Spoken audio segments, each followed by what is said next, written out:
shadows, silent steps through halls of echoes, glancing left and right where cautious missions fail if seen obnoxious. Too much stealth, we crave the thunder, wish for battles loud as thunder. Stealth's a game, but war's the story. Give us fields of guts and glory. Call of Duty wants us creeping past the guards while they are sleeping. We want chaos, guns a-blazing, explosions, wild the madness raising.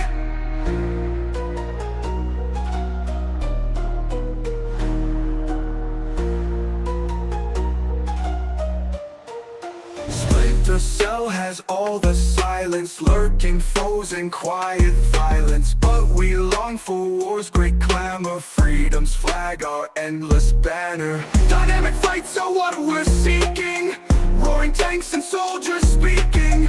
Through the smoke the drum beats pounding, victory's call forever sounding. Call of Duty wants us creeping past the guards while they are sleeping. We want chaos, guns a-blazing, explosions, wild the madness raising.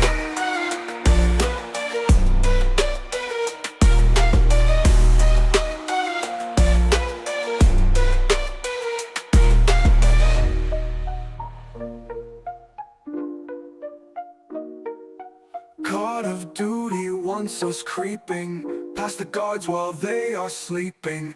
We want chaos, guns a-blazing, explosions, wild the madness raising.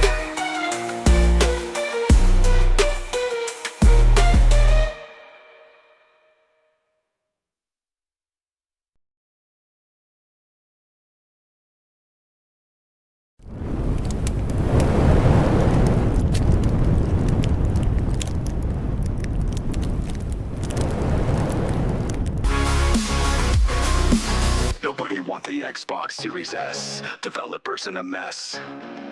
Weak console in distress, nobody likes you, I must confess. I'm back with a battle pose, frustration and heavy blows. Can't keep up with the pros, game time lows, everyone knows. Booster Series S, you're soft, SAWFT,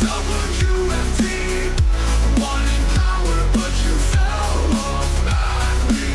Booster Series S, we can't see why they even made you out of all the things.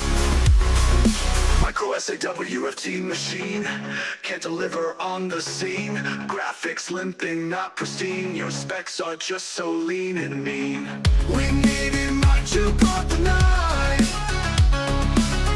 We wanted speed, you made us weak. Tiny Titan, no delight. Booster Series has put you to sleep. Booster Series S, you're soft, SAWFT. Wanted power, but you fell off badly. Booster Series S, we can't see why they even made you out of all the things.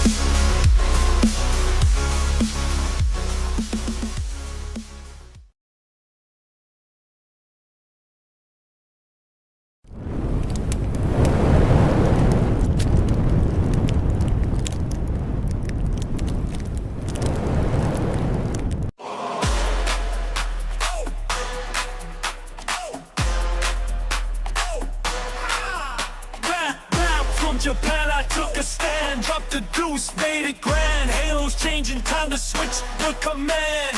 Bootleg Joe got the team in hands. Bootleg Joe got the team in hands. Xbox, no illness on the screen. New dawn rises, gotta stay keen. Building dreams from a different scene. Bootleg Halo, know what I mean. Bootleg Halo, know what I mean. Bootleg Halo, it's a brand new show. Joel's in charge now, let it flow.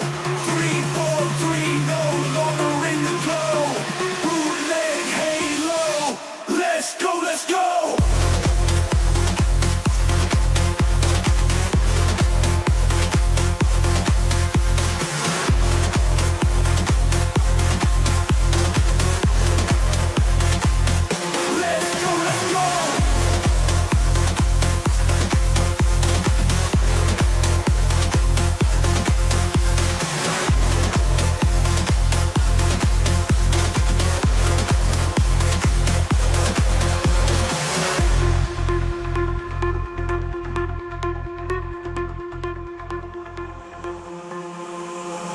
overhauling levels, taking names. All new power to reign the games. Glitches all fixed, no more shames. Bootleg studios breaking chains. Bootleg studios breaking chains. We're stepping up, throwing down. No more downtime, no more frown. Forging paths to the gaming crown.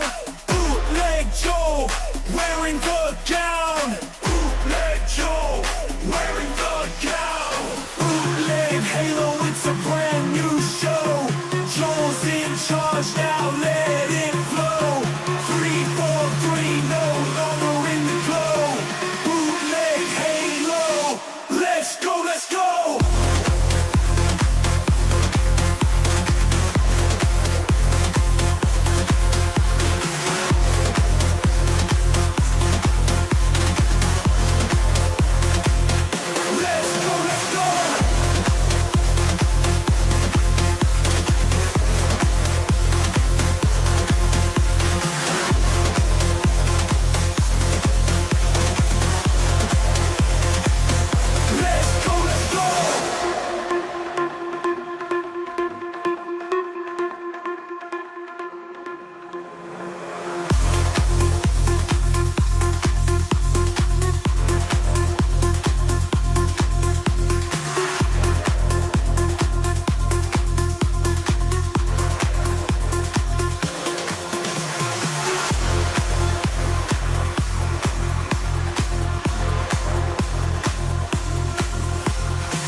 Tomorrow night, gonna make the gamers bright.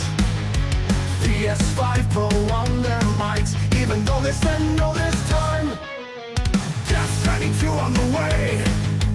Marvel's message, what a day. Gamers buzzing in the air, soon they'll be there. I swear, PlayStation fever. Can't resist the call. Gonna pick it up, they won't fall.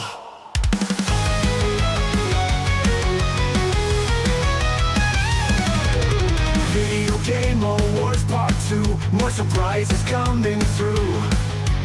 Every heart begins to race, dreaming of that special place. They'll be lining up so fast, promises they made won't last. PlayStation magic in their veins, tonight it's driving them insane. PlayStation fever, can't resist the call. Gonna pick it up, they won't fall.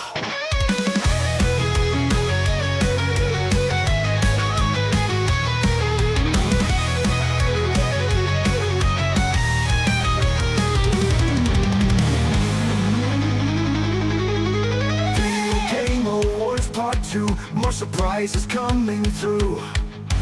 Every heart begins to race, dreaming of that special place. They'll be lining up so fast, promises they made won't last. PlayStation magic in their veins, tonight it's driving them insane. PlayStation fever, can't resist the call. Gonna pick it up, they won't fall.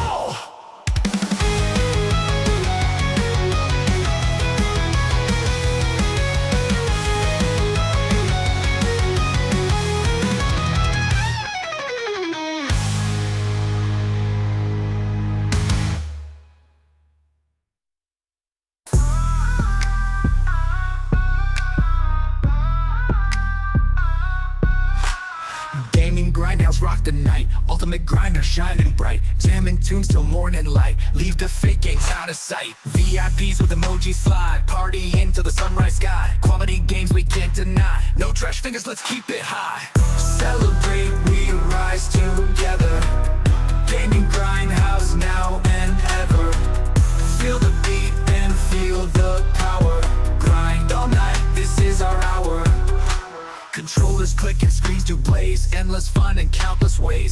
bench, years in a gaming haze. Feeling is free, we set the craze. It's the worlds where dreams just soar. Epic battles, legends roar. Power on, let's play some more. In this place we all adore. Celebrate, we rise together.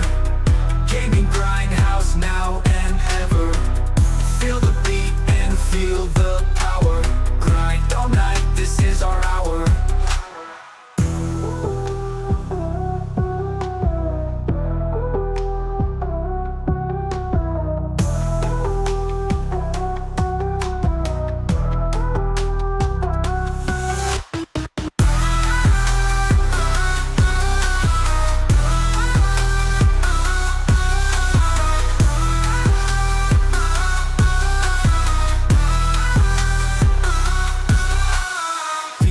With emojis fly, party into the sunrise sky. Quality games we can't deny. No trash fingers, let's keep it high.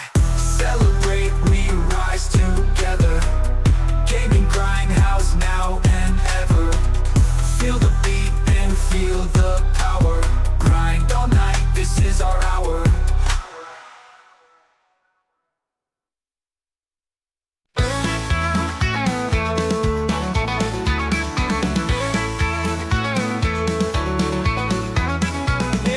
Broken late last night, called in help to get it right. Ninja hillbilly crew so tough, sent by Phil to fix the stuff.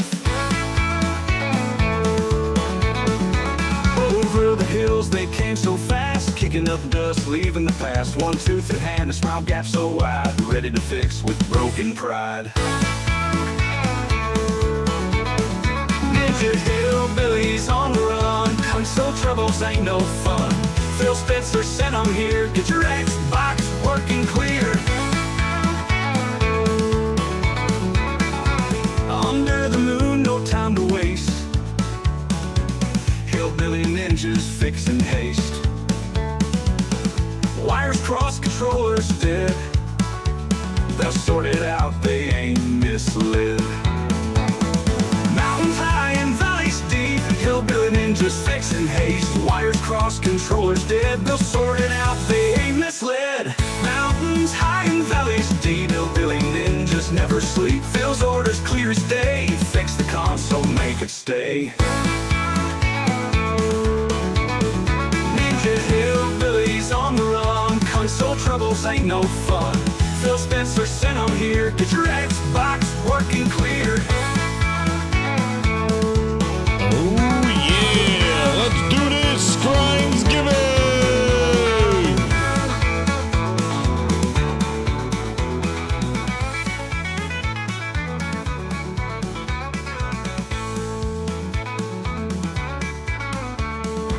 Under the moon, no time to Yo, grinders, what is up? What is up? Oh my goodness. The turkey was still in the oven. The turkey was still in the oven. It wasn't ready. Sorry, I was just trying to get everything all taken care of so I could give the Grindhouse the ultimate attention. But thank you again, grinders, for your patience and waiting. And shout out to Cosmic Hero with a 20. He goes, happy Thanksgiving, Jez and all. Yo, thank you so much, Cosmic Hero. Happy Thanksgiving to you and your family. Thank you very much, man. I really appreciate it.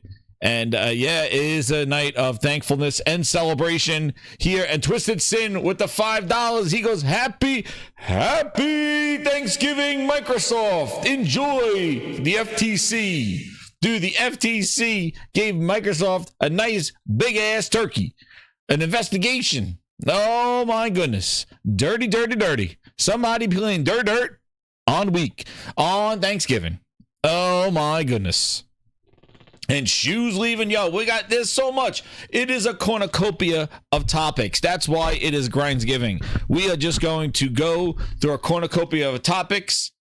Maybe get some grinders in the Grindhouse to chat and on the show. And we'll see where we go from this. Phil's cooking the turkey. There he is. Chef Phil. He got the turkey ready to go. Dry as a bone. Phil got the driest fuck turkey. There it is. Oh man, pardon my French. I can go directly to blackness. Oh man, Phil Spencer got that what is it? The Christmas the National Lampoon's Christmas Vacation turkey. Phil's cooking dry as a bone. There it is. The whole slate's coming. The whole slate's coming. Hit that like button, grinders. And guess what? I got some new jams for you because it is thankful. So I'm going to be dropping some new songs throughout the show. Definitely, we got a goal. I didn't even set up the goal and grinders already there. So like we will I'll set up another goal here. And we'll get a jam going at the end. We got a couple of songs here. I wanted to play those, but maybe we'll tune them in the end here. But definitely we are rocking grinders. Here we go. This will be how many songs we get in the credits. How many new songs? That's what this will be. This will be how many new songs we get in the end credit new songs. End credit new song. There we go. We'll start that thing right halfway there. Yo, okay. Let me got that. I don't know how to use this thing. What are we doing here? Why didn't count the other ones? That's all right. We had guaranteed one song. Thank you to Cosmic Hero Twisted Sync. We get one song. We'll get another one going. But yeah, we got the news, and everybody been talking about it in the chat right now. But Grind, thank you so much, George. How you doing, man? Consumptive Soul Mary. Let me do my shout outs. Niku, Don, John, Sean. Happy Thanksgiving to everybody in the U.S. Twisted Sync, the Claymores. How you doing, man? Mr. Tennis, Nick, Hero Down Under. What's up? How you doing? Mary Wilcox, Consumptive Soul, Andrew Shakespeare, Twisted Sin, Michael Meridian. Kevin George, Wild Wolf, J Gamer UK, what's up? Fen Solo, Captain Ply, Kratos 99, how you doing? Michael Meridian, again, a shout out to you, and Neil and Kevin and Taran, how you doing? Coming on in here at the Gaming Grindhouse, man. So we'll start with the first thing. Shuhei Yoshida announced his retirement or him leaving Sony. We'll do PlayStation news, then Nintendo news, and then the Xbox news, and Phil cooking that turkey there. But yeah, on the PlayStation podcast, they've been celebrating now. Sony's been celebrating its 30th anniversary, going through as they're preparing for December, they're going through the 30th anniversary, and they did a PlayStation podcast, and Shuhei announced that he will be leaving PlayStation. And January, was it January 6th or right at the beginning of January of next year? So he will be after 35 years. Oh man, I forgot. I got to put that in front of Phil Spencer. Hold on. I got to put that in front of Phil Ness. My display now. Phil Ness, where are you going? I don't want Phil Ness in front of my thing. Phil Ness. Where's that Phil Ness picture? Is this it? There it is. I got to move the Phil Ness picture. He has to go behind my display. There you go, Phil Ness. Phil Ness go behind there. Yeah, so he's leaving. He still wants to be in the gaming industry after a 31-year career. Shuhei is leaving. Listen, he's been incredible. Now again, I have the legacy with PlayStation from the PlayStation 1. As you know, I didn't have the PlayStation 2. But PlayStation 3, PlayStation 4, I did a PlayStation 2 for the end of it. But, throughout the years, especially through the PS4, especially with how to share your games with him and Adam Boyce. But even when he changed his role and became more of the indie focus, everybody said he got demoted, right? He got demoted. What was that, like 5 years ago? 4 years ago, he's demoted.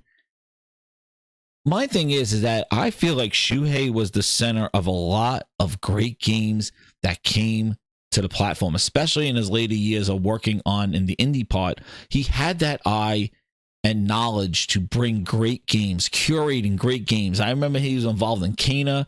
He was involved in a lot of bringing of great games here and over to the PlayStation, and he had that eye. And I always wondered, I was like, where's that person on the Xbox side? That person that just has the eye that says, I want this over here. It's not Booty Cheeks with his the one hole that he has, the chocolate starfish. It's they don't have it. But Shuhei was that eye. He had that eye for games to bring them over to the PlayStation and know which ones to bring. Then the most famous thing that I found, heard about is when he did the whole thing with God of War and told them to change it as part of that God of War documentary. Even David Jaffe reached out to Shuhei and was telling him, you were I respected you the most, back there, to get out of there, when I was working there. he had a big impact on there. So my thing is like, I understand people retire and move on, but those are some tough shoes to fill. And not to fill. He is a legend. He had that eye, you know, he knew what games worked, just like a Miyamoto type thing. But Miyamoto developed the games, you know, worked on them, but like he just kind of gets it. He just know it. And he just seemed to have that. He had that vision. He knew what was fun. He knew what people wanted. He knew what gamers liked. And he knew what was best for the platform. And I don't think I can't imagine anybody filling those shoes at all. So like, oh man, I didn't even put up my soundboard. Oh goodness gracious. This is not going to be a Grindhouse without a soundboard. Hold on. I got to fix this now. Hopefully this don't mess up anything. Thank you, Cyber Dragon, for the 5 gifted grinders. 25. It's coming. It's coming. Thank you so much, Cyber Dragon, for the 5. I really appreciate it, man. Happy Thanksgiving to you, sir. Thank you so much for that. Let me get my, let me get him the song. He deserves the song. There you go, Cyber. You get your song, baby. 25. It's coming. Thank you for the VIP membership. Bomber is for harder than the internet. Thank you, man. Getting those grinders up there, dude. Yeah, we're almost, so we dipped in on memberships and now we're back up again. So I checked right before the show. We're now at 5. We're on our way to get the next emoji. It dropped down, so I think we need like 35. So we need 30 more left for the next emoji from what it says. But it's always changing, so I'm trying to catch it when it gets up to 350 members. But we dipped because the month changed and near the end of the month, and now we have to get back up again. But yeah, for the next emoji, which I don't know, I might put Phil as the pancake. I don't know. We'll see. We'll see what you vote on that one. But just to give you the numbers, just so you know. But thank you, Cyber Dragon, getting us there to the next emoji. But yeah, like, you know, back to Shu, like, he really was a centerpiece for a lot of things, even when he worked with the indie games. And I felt like he was like that. He was like, you know, while Sony was making these big blockbuster hits with their, he was in the background getting those games like the Canas and getting those games like Rollerdromes and identifying those other things. That's the second level, the second tier of games that would go, you know, to the PlayStation. And, you know, and I just think that he was invaluable to the team, and, you know, shout out to him for, you know, for doing all the work he has done. But I just don't know, man. I don't know. So my opinion on this whole thing is that, you know, we had Jim Gordon Ramsay Ryan. He resigned earlier this year. Announced resignation around the same time, I think. And then followed out the rest of the year, and then resigned early in the year when it took over to Hitokinas, who then gave it to that gentleman of the hardware, and then Herman Splitz-Holtz, which has been really quiet since he got that position over at PlayStation. The thing is like, it's the changing of the gods, and I don't think we're gonna ever get that again, that nostalgia. Like, I just hope that the people still leading the way don't forget, because nobody's gonna replace him. There's nobody next up. But hopefully the people that he influenced, the people that he worked with, will carry on some of that vision that he had, so we don't lose it as much. The loss will be there regardless because he's leaving, but hopefully the people that he impacted and the people that he worked with around them will carry on some of that, so the loss is not as great. Because he just had that eye. He knew how to work with people. He knew what the gamers wanted. And, you know, hopefully whatever he does next, he does something, you know, does something great, and, you know, hopefully he could still deliver the great games and the great vision of what he's doing. But yeah, so shout out to Shuei. It's a sad time, you know, a changing of the guard and moving on. And I just hope that PlayStation continues, you know, doesn't use the 30th anniversary as a ploy, and really uses that as a way to say, hey, this is where we came from. Don't forget where you came from, and don't forget what made you be here in 30 years. That's the thing. You know, don't just put it as a 30-year, like, you know, here's a badge and we move on. But just know what put you here at 30 years and make sure that you still deliver on that. Because if you lose that, you lost your way. You lose your way with Halo, you lose your way with Xbox. So remember those words, PlayStation. Whatever you lose your way with God of War, you lose your way with PlayStation. But there's a lot of other franchises they could pick up on, but still, you get my drift. So shout out to Shuhei for leaving, man. Pour one out for him, and also pour one out for Ron M. Another membership bomb. He want that emoji. Thank you for the VIP membership. Bomber is for harder than the internet.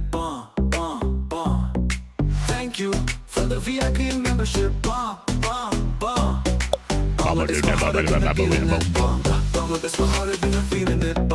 Oh yeah.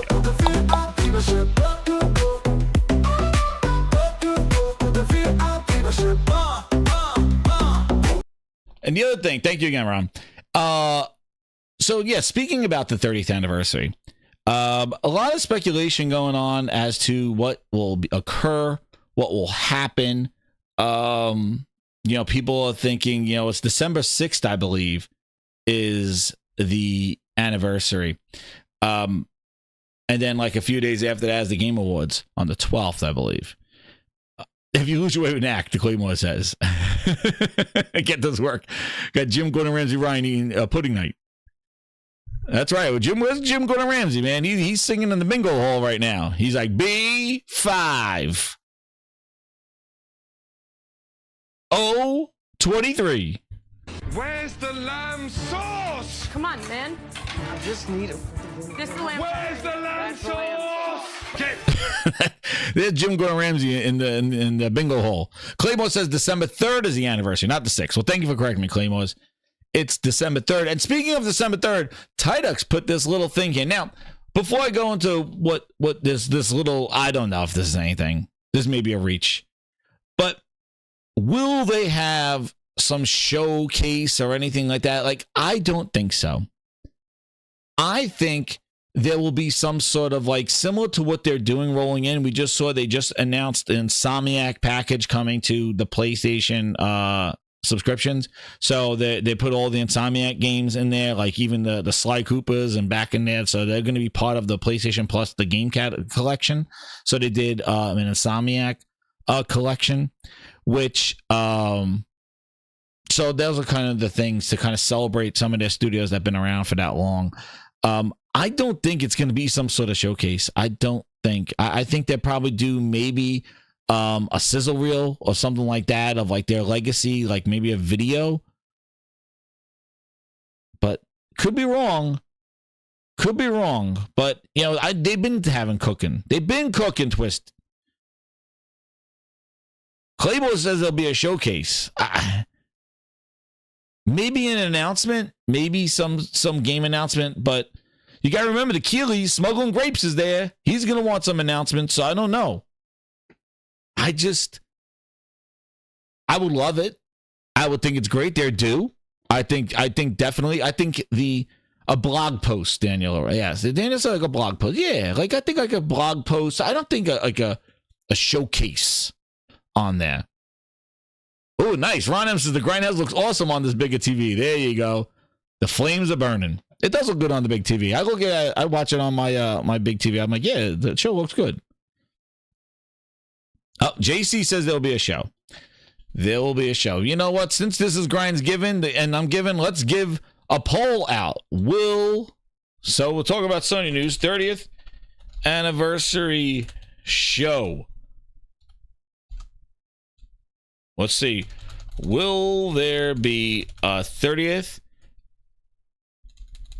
like showcase or maybe we're just gonna say like announcements, like new game announcements. I think that's what we're looking for. New game announcements. That's what it is. Like a showcase new game announcement around that thing for PlayStation. We're gonna put it out there. Grinders seem to be battling out there. Let's put it out there. Like a showcase new game announcement. We'll start the polls. And we'll let it run until the end of the PlayStation section. Hero Down Under says Monday. Yeah, they're not announcing anything this week. It's Thanksgiving Friday, so maybe Monday is when they kind of roll out something if they're going to do anything. I think if to the poll question, I'm like, just to address, like, I don't know there'll be a showcase like we see like in the June or anything like that. I just think that maybe there will definitely, I think there's definitely going to be some news. Again, I'm not no insider. I don't have anybody. I don't talk to anybody. But I think there'll definitely be some sort of news or something around there, some sort of announcements. Maybe a long-standing title gets a remake or a sequel. Hopefully a sequel. Christopher, happy Thanksgiving to you. So, like, they're not going to go quiet. Maybe a blog post, maybe a video on there. But yeah, it is 30th, so now I'm convincing myself now. I don't know. Hey man, whatever it is, we can all predict and say whatever. Predict the rain, but I just don't. I also feel that they have the deck stacked like right now. They got the Pro out there. They got the PS5 on sale, dude, for $375, $379 or something like that. You could get the NBA 2K25, the Fortnite bundle with that DLC and the 10,000 V-Bucks for like $375 right now with the PS5 Slim, and $415. You're my number one customer. $415 for the friggin' one with the disc drive. Like, it's only $50 more for the disc drive. I was like, dude, I just want to buy another one just to put on another TV somewhere. But I got the Portal, so I'm like, I don't have to run around there. But yeah, if I didn't have the Portal, I'll definitely buy one from another TV. But the crazy part is that I feel like they got the Portal out there. They got the update out for the Portal. They got the Pro out there, ready to go. They got the Slim PS5 on sale, ready for the holidays. You just finished Black Friday shopping. The holiday season's begun Thursday and Friday. And then Monday, you start announcing what you're cooking. The friggin' you do the friggin' cooking. It's like, yo, this is what we're cooking. We got turkeys, mashed potatoes, sweet potatoes, stuffings. This is what our kitchen's been cooking. Come with me into the back kitchen and let me show you what we're cooking. And that's what it is. Herman Holtz goes, yes, everybody. It is a glorious Thanksgiving. Let me take you to the PlayStation kitchen to show you what we've been cooking. You could see over there, Chef Cody Barrog. Cody Barrog has been working very hard at perfecting the turkey. He's been cooking his new IP for a long time. I've been doing my splits and practicing doing yoga. But I check on him and make sure that the turkey is being cooked. And I go there, Corey. Is this ready to be cooked to show you the kitchen? And Corey says, yes, I'm ready to show my game. Now I go look over there. And Samyak, they've been cooking a cornucopia of food. It is glorious. The plates, the tables, they got all this. They got spotted all this food. And Samyak cooking, here's some Wolverine. You need some fangs. You need those claws to slice up the turkey. That's what you need. You need a Herman Holtz tour of the PlayStation kitchen. Now I might remember, don't mind that box over there. That is the trash. That is Concord. Don't mind that is the kitchen garbage. That's why I put Concord. That was once a game that I thought was going to be good. But then, after a couple of splits, and I split my pants, Concord is in the kitchen garbage. I put it over there. Fair Games is close. It's close. Fair Games is close to the garbage. I have Jade Raymond working right next to the trash in case Fair Games belongs there with Concord. Oh shit. Watch it, Herman Holtz. All right, now, let me take you back to the PlayStation kitchen. Fair Games is over there near the trash, just in case. The service games, I don't know about those service games. All right, Herman, gotcha. It's like, now, you may have heard we purchased other studios, such as Blue Point. Blue Point. Yes, they're cooking something really good. Maybe some Bloodborne. Oh, no, not maybe, I don't know. Yeah, Herman Holtz, man. We need it. We need a cooking in the kitchen. And now we got our new chef. He works behind the frosted glass. It is Philip Spencer. Philip Spencer is in the PlayStation kitchen cooking up frosted glass. Phil Spencer! That's right. We got Phil Spencer in the PlayStation kitchen.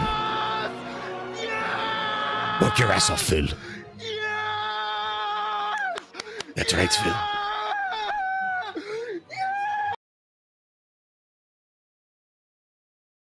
No, you like to look at yourself on television, you sick son of a bitch. So look at this. Herman, you got some really strong accent. Be French or something because of your accent. What accent? What accent? Phil's flipping pancakes. Nick says Phil's frosted glass is the sneeze guard. Oh shit. Oh man, the Claymores with the 20. Yo, thank you so much, man. Gamers had such huge expectations for random state of plays. Now we finally have a reason to have expectations. My stance is I expect a huge showcase to celebrate and will rightly serve an L to PlayStation if there isn't one. Hey Claymores, that's the way to roll, baby. That's right. Go in there with high expectations. It's your 30th anniversary, PlayStation. Do something about it. Do something. What are you, the ballet teacher or what? Yeah, I'm dancing, yeah. Also some karate. Karate, yeah? Yeah, can you show me one of your special kicks? You want to see one of my kicks? Yeah. Come on. Yeah? Oh, shit. That's right. That's right, Claymores. That's right. Full expectations. Is your anniversary. Let's go. I agree. And they will get an L if they don't do anything. They do a little, here's a pin for your logo, for your, an avatar pin. It's like, nah, no thanks. No thanks for that one. Speaking of avatars, I don't have that on the list, but I guess we'll talk about it. Phil's job is in the soup kitchen. Phil Ness, he's making those pancakes. Phil, flip those pancakes. No, you like to look at yourself on television, you sick son of a bitch. So look at this. A juicy 30 frames per second omelet. Janky Jones breakfast. He's really good and it's really, really fast and buttery smooth. Friends don't let friends play with 30 hertz games. So, yeah, man. Hang on, Avowed. Hold on tight. Fighting for your life. Avowed fighting for its life. Oh, man. But yeah, so that's the PlayStation kitchen. We need a tour. You're right. We need Herman Holtz to open up the kitchen. Phil Spencer's working behind the sneeze guard. He calls it the frosted glass. And now, we come to all the great games. Celebrating 30 years of PlayStation and quality. Herman Holtz, 3 buttons, chest hairs out, gold chains. That's what I want to see. Right for the holidays. And look at the Christmas tree. How's the Christmas tree? Our Herman Holtz in a white shirt, 3 buttons undone. That's what I want. Herman Holtz, 3 buttons undone. Celebrating PlayStation. 30th anniversary, 3 buttons. Gotta be 3 buttons undone. He has to look like he came off the yacht. Because we haven't heard from Herman. Herman's been quiet. Herman's been quiet, man. He wasn't on the state of play. They had some dude in a turtleneck. I was like, oh shit, we're in trouble. Herman's been quiet. They only bring him out for the big guns. So we'll see. We'll see. But, 30th anniversary. Here's a little, like, this could go wild here. Look at this little Tidux thing. So this was their little, PlayStation had that little sizzle reel that they had. What's up, Josh? How you doing, man? PlayStation had that little sizzle reel going on, right? And they had this thing in there where they had the date. The PlayStation anniversary, 12/3/2024, up top in the numbers. And then something interesting happened today. That's right. He needs a bathrobe full Monty. Holy shit. Soprano style. Maintenance. Again, this could be a reach and a half. This could be a double reach. Maintenance notice. For some unknown reason, Bloodborne servers will undergo maintenance at the day and time below. During that time, online mode will be unavailable. We apologize in advance for any inconvenience that it caused. And it just happens to be 12/3/2024. Could Bloodborne be getting the PlayStation Pro polish? I don't know. It's a reach. I don't know. It could happen. They say it could happen. I don't know. There's a lot of stuff going on, Grind. There's a lot of stuff that could happen. It's the holiday season. Something's going down. It's just so strange. On the 3rd, what is there some Bloodborne announcement? Maybe they got some new, I don't know. But something's going down. Mod says nothing's going to change. I don't know.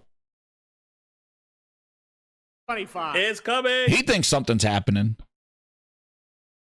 Oh, PlayStation. Great circle is Bitches. I don't know. The Grinds board thinks something's happening. 25. It's coming. The Grinds board, stop. 25. It's coming. Yo, the Grinds board, it's like the Magic 8 Ball. I just hit a button. I'm gonna close my eyes and hit a random button. Breakfast to go. You're gonna love my nuts. Oh shit, random button. There's a random button. I don't know, man. Something's happening. Something may be happening. But you got the 12, there's something, there's the anniversary, and then servers are going down. So, I think it's going to be a wild week next week. I think the next 2 weeks is going to be crazy. I think next week, now you're getting me hyped about it, because now I'm thinking, you know what? I've been saying that the deck is stacked. They got their hardware out, they got their updates out, they got their prices down low. Go for the kill. It's like you got the line prepped, you got the bait on point, you scoped out the spot with your sonar, prime spot to get your fish, and you just go bzz, pop, right in the water and catch your shark or catch your fish, your swordfish, whatever you're catching. That's why I feel like they're all baited up. They got their boats out, full gas, ready to go. It's all there. I don't know. Could be nothing. Could be something. But that's the date. 12/3/2024. Wednesday. So I don't know. Grind is getting excited in the chat. I don't know, man. I don't know. Could be happening. Thank you, Anthony Dixon, being a VIP grinder. It's coming. Thank you, Anthony. Welcome to the VIPs. Enjoy the videos and the music and the awesome emojis. And welcome to being a VIP grinder. And party with Herman Holtz. He's drinking martinis tonight. Dirty. The way he likes them. That's right. 3 buttons, dirty martinis. Extra dirty. Like my yachts and my women. Oh, shit. Herman, cut it out, Herman. You find you something because of your accent. Herman, calm down, Herman. But yeah, so anniversary-wise, dude, they got, and the controllers and stuff, which I got. I don't know what's happening, Anthony. I don't know. He's a 2-year grinder. But for some reason, it said welcome. But I welcome you again. You had update the payment method. YouTube got him. Josh has member for 20 months. He says 20 months for that platinum grinder. That's right. We're going to have to update him. It's coming to the end of the month. I'm going to have to update the platinum and grinders, the platinum and gold grinders. There they are. True Virgil's hanging on these nuts. Breakfast to go. You're gonna love my nuts. Watch this. And they're the VIP grinders. That wall's growing, man. It's growing. We have no problem growing here, Phil. What's going on with you, Phil? We have no problem growing. And then the ultimate grinders are growing as well. They love the music. You hear some more? We can get them. We have no problem growing here, Phil. You give them quality content. There's no problem growing, Phil. It's not growing. What are we doing here? We're not on Xbox yet. Shout out Thrifty, 19 months. He goes 19 months and counting. Thank you so much, Thrifty. Shout out Thrifty. Go check out Thrifty's show. He does them on Wednesday nights as well. But and Thrifty, yeah, You want to jump on? Definitely let me know you're in the chat. But yeah, so we don't know the anniversary, dude. So it's coming, and we will see what happens. But let's see what the polls are saying, because the fight in the Grindhouse was going on here. It was a little bit of a bar fight in the Grindhouse about what's going on. Whoa, grinders! Let's close this poll. We're gonna do some more. Woo! So grinders, look at these results. The results of the poll. The results of the poll. Will there be a 30 showcase new game announcement of PlayStation? 62% of you said yes. 37 said no. And that's 67 votes. And then the Claymores is coming. He's coming. He's going to the Ultimate Grinders. Listen to some music and some jams. Some of the music you heard here, but new ones come every 2 weeks. Every week I drop them. So thank you, Claymores. Welcome to the Ultimate Grinders Grinds Pass. There you go. Thank you so much, man. It's a party at the Gaming Grindhouse. Oh, PlayStation. Great circle. Bitches. Xbox, no. Feels that. Well. All right, gotcha, Dorothy. I hear you. But yeah, so the Grindhouse thinks 2/3 of the Gaming Grindhouse who voted think that there will be a new game announcement for PlayStation or some sort of showcase. So, you know what? You guys are convincing me, because I was keeping my, maybe it's because my legacy of Xbox that I just have low expectations, but they all ramping up. They all ramping up, and they got to show this. Like, I don't know, man. I don't know. A blog announcement with some announcements or maybe Monday, but it does make sense because they come out Monday and they go, hey, Monday, we're having a celebration for our 30th anniversary show on Wednesday. That's kind of how Sony rolls too. They only announce like a day or two before. They're not like, 4 weeks from now we're gonna have a show. They kind of announce it on Monday. So Monday will probably be the time when we'll know, which is Grindhouse Monday. So yeah, we will be ready for that. It is. The Claymore's right. The Xbox PTSD, man, you saw their anniversary. Phil Spencer signed a controller saying when we all play, we all win. That was their anniversary. It was ass. And then they dropped a beta to Halo. Oh. A free-to-play beta. They dropped the game. They dropped the multiplayer for Halo. That was what they did. That's what they did. The free game. A diluted Halo. A diluted multiplayer. Free to play. How far we've come. That's what they did. That's what they did. But they're already ramping up. Yeah, I don't know, man. Tuesday, Wednesday. So Monday will be the 2nd. So it'll be Tuesday. Sorry. Not Wednesday. Tuesday. So they'll announce it for Monday, or then say, Tuesday will be a show, or we're going to have some, blog post or something like that. See, I don't think it'll be like a show. I think it's going to be more of like a blog post with like some news in it. Things like that. And maybe a new trailer drop. Because they got the awards show where a whole bunch of people are going to be watching to announce like a big game if they wanted to have a big presence there, which I definitely think I definitely think Death Stranding 2 is going to be at the Game Awards as Keely's smuggling grapes. He has no, Kojima's there. Keely will be growing as well. Phil will be like, damn, everybody growing around here. What about me? Phil, you're not growing. Jeff Keely growing. What's his name's in the audience? Oh shit. Kojima's in the audience. Jeff Keely will be growing, smuggling grapes. So I don't know. Ron M, member for 24 months, baby. Woo! These are platinum grinders. It isn't me. All I hear from Xbox these days is that they're creating new hardware. Seems so pointless. Oh yeah, we got that on the list. But speaking about new hardware, there was an article that came out from other than who was it? Now I gotta go back and see who said it. But speaking about hardware, just when you thought that Sony was done, kind of lined up with stuff, they're not stopping. And then, so rumors abound from, where is it here? Where the hell is it? What, did it come from Bloomberg? Oh, it came from that PlayStation hater guy, Bloomberg, the guy that like craps on PlayStation. Oh shit, not that one. What am I doing? Oh wait, so what's going on here? Oh, I gotta fix him. Hopefully I don't mess up stuff. I gotta switch my display over. Make this my display. There we go. Hopefully it doesn't mess anything up. Everything fine? Everything's fine. There we go. Speaking of hardware.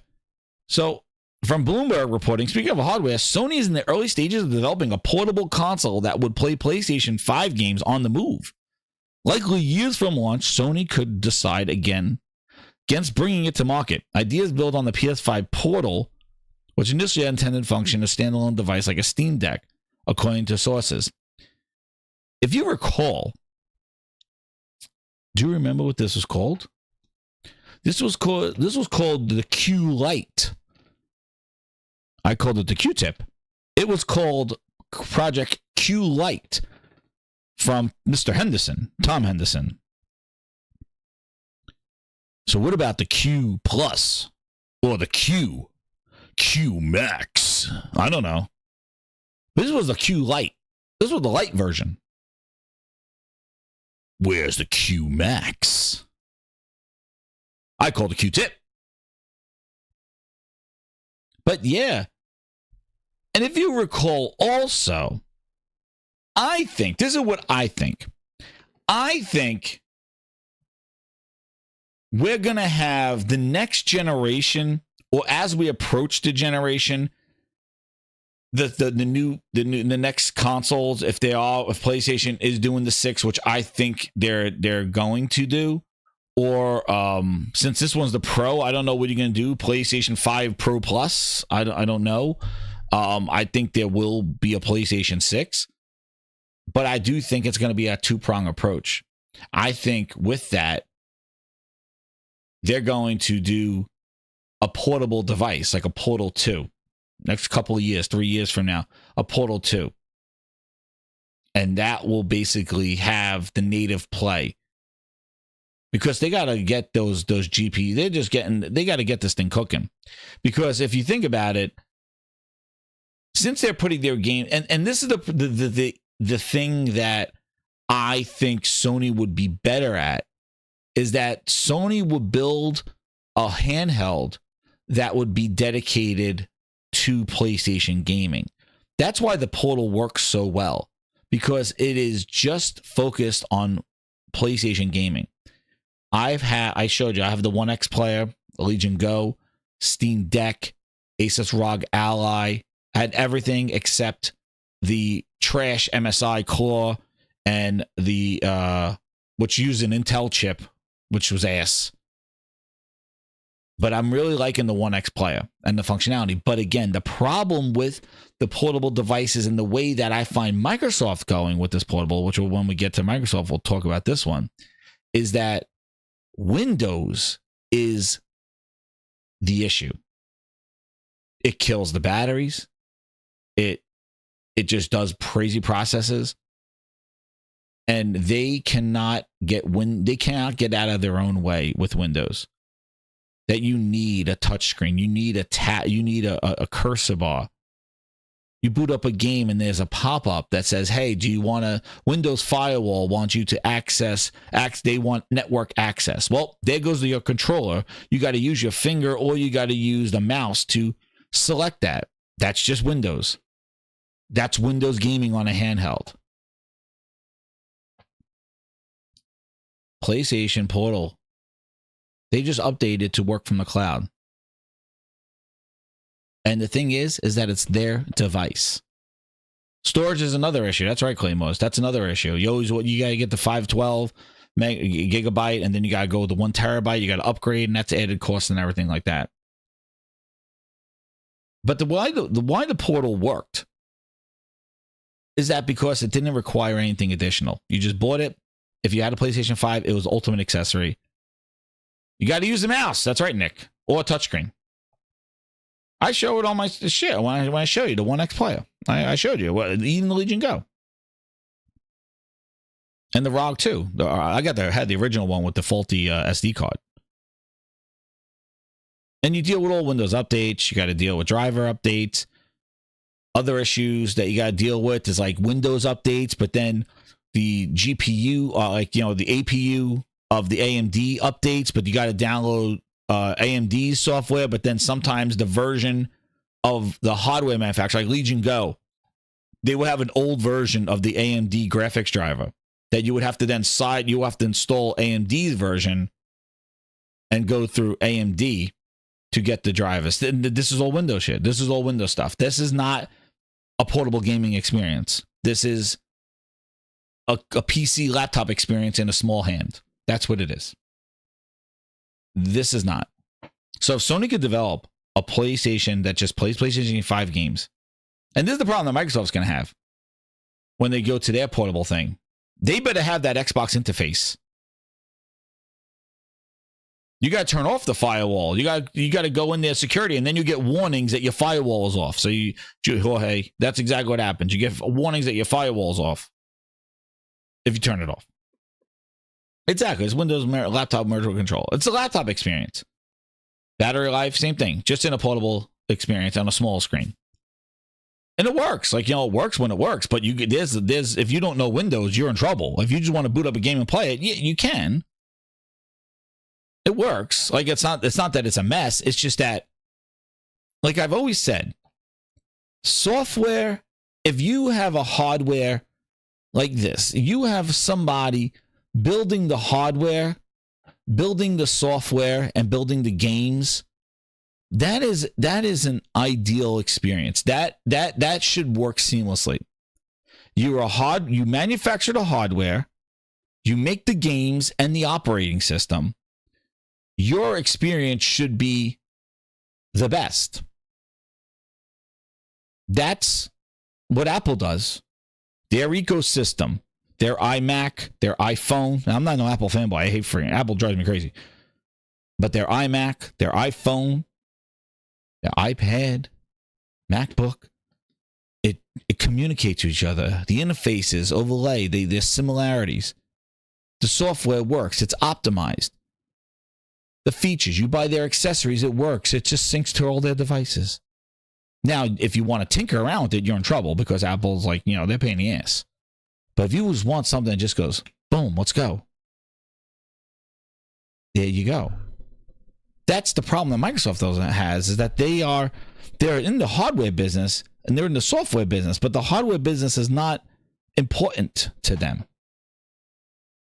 And that's why I feel that, like, Sony did the right call here in making, and also to the ergonomics.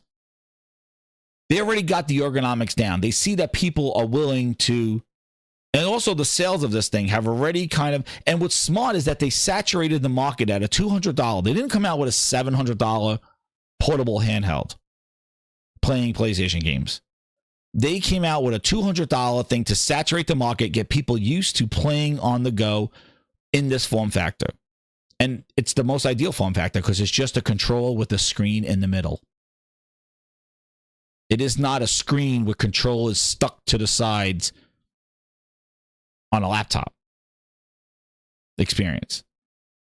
And I say, besides the Steam Deck, this is the most ergonomic. I think this is more ergonomic than the Steam Deck, but the Steam Deck got the ergonomics down, but the Steam Deck is bigger, frame-wise. But the Steam Deck is the best ergonomic device. The ROG Ally, the Legion Go, because of the lack of symmetrical.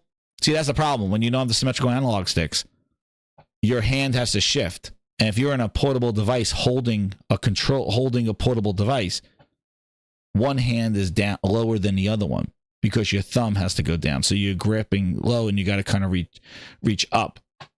Whereas on the Steam Deck, both your thumbs, everything, you're gripping, everything's right there. Your hands are aligned, they're symmetrical, so there's even weight distribution when you're holding the Steam Deck. It's more comfortable. The ROG is the same thing. Like, you got to shift down. It's not as big, though. The Legion one does have the little bit bigger one. But this is perfect. It's symmetrical. It's your controller. So they got the form factor down. But then they're going to add the weight and just kind of buff it out. We'll see. And native gameplay on the go. But then you deal with battery life and storage and all that stuff like you're saying. So let's see what they do. But I do think we're seeing the tech. We've seen the ROGs. We've seen the Legion Go's, the 1X players. AMD is rocking with these little chips. I would say the AMD chip is awesome. That's the Zens and whatever they're using. Their APUs. I got a couple in like small mini towers. I got a mini gaming tower, like a mini computer that's dedicated GPU in it. It's a laptop GPU, by the way. And things like PSSR, right, Josh? Yeah. Like things like PSSR allows them to kind of push that. Yeah. But I say get a portable out when it's ready. And also, too, the resolution. That's another problem. You don't want a 4K screen on an 8-inch screen. It's a waste of resolution. Like you have a 1440p and also you got to pump out a game at that resolution. It's going to kill your battery life faster. You'd rather have a higher refresh rate screen, like a 120 hertz, maybe 1080p. I would say 1440p, 120 hertz portable screen. You're good to go. And try to get that battery. The problem with battery is battery technology. That's the problem too. Battery technology sucks. I don't know what they're waiting on. Throw a monster battery in that thing. But the battery stuff. But we'll see. Would I want to play on the go? Hey, it's nice. It's great in a pinch, but it's not going to be my primary way to play. This portable experience is nice. It's a nice convenience to kind of, if you're away from your console, can't get to it, or you can't get to like a main gaming area, it's nice. Oh, I spoke about it earlier, Jenna. This is a rollback. The previous one I spoke about it. Yoshida. It's a nice way to play. Is it a primary way to play these incredible games? Like you're gonna play the next God of War or the next Uncharted or the Wolverine just on this? No. I want to play that in my around sound. Let's go. But if I want to advance or I want to grind a little bit, this is nice if I can't get to my gaming setup. So I think it's a nice option. We'll see what it is, but apparently they're in the early stages. It's going to be years and stuff like that. But the other thing, what I like too, is like, I don't want a portable out now that we need to compromise the games, especially if you're trying to put out a Pro. This is the problem that Xbox had. Like, you know, you put out an X, you put out an S. It's like, well, you want the power advantage getting taken care of. You don't want games to be compromised because of a portable on the market. Well, we would want to put all that stuff in there, but we're going to have to scale down because it got to run on the portal. And it's like, nah, I don't want to hear that. So get ready, get that portable powerful enough to run the games, but don't compromise our current experiences, especially as you're trying to sell a Pro and doing that stuff. But tech like PSSR and things like that, I think that should be good. So, you know, the portables are nice, but I don't think that that's the future of gaming. I think it's an accessory to gaming. I think it's another way of playing games when you can't get to it, especially as we get older and we're busy. We can't just say, hey, see you later, kids, later, wife, later, husband. I'm going to gaming. Leave me alone. It's tough. You kind of have to like hang out on the couch and go, okay, let's watch this show together, but I'm going to play a little bit of Final Fantasy while I'm doing this with one earbud. You know, I wish those days, man, when I could close my bedroom door and then it's like the next words I hear is get to bed and I'm just left alone all day. But yeah, those days are over. At least for me. On vacation, dude, that's where, consumptive, that's where it happens.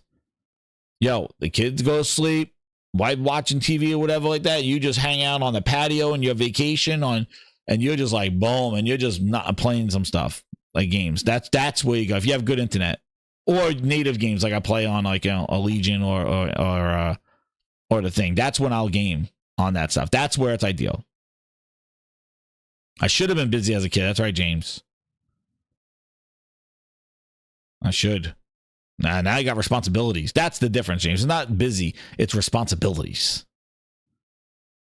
That's what it was. Homework, and then I could do whatever I want. Leave me alone. Eat dinner. But yeah, so we'll see. Sony declined to comment, obviously. We know something's cooking.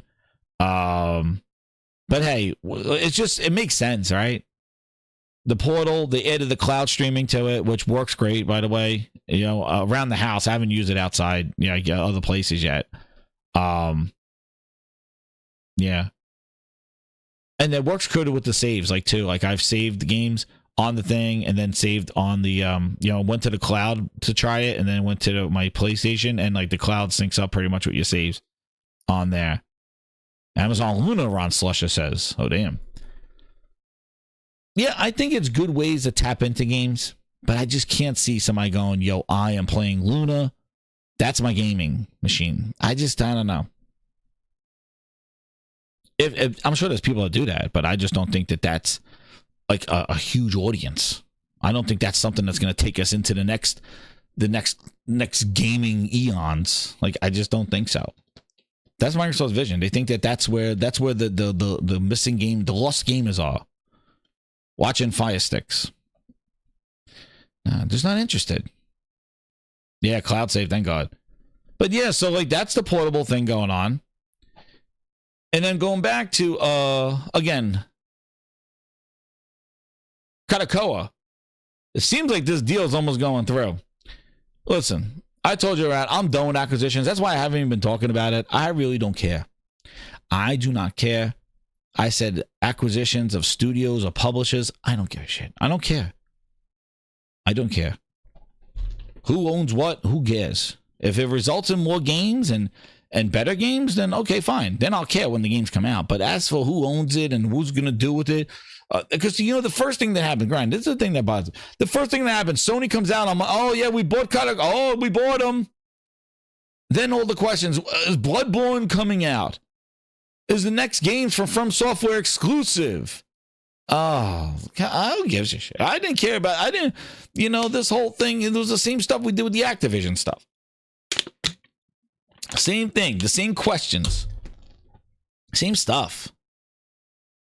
But it is making people cry. That's right, Kratos. It is making the people who champion Phil for wearing a suit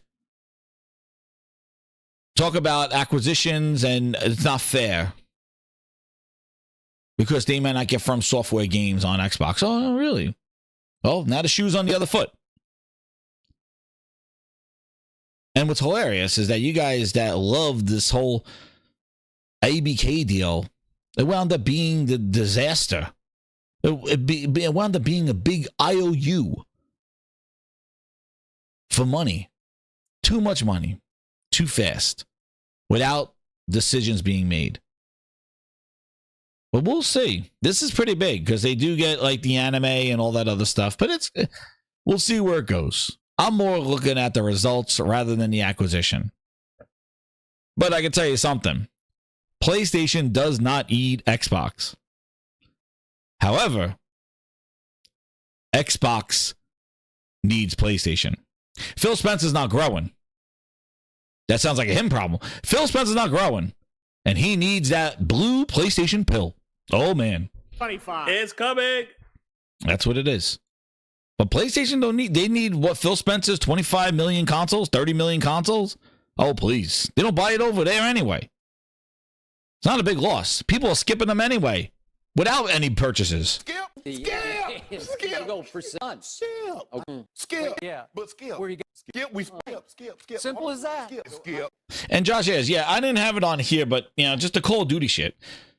Call of Duty sold like 80% on PlayStation and 80% on the console, 82%. And everybody's like, oh, well, Xbox is the most played on the Xbox. Yeah, I looked at that article. I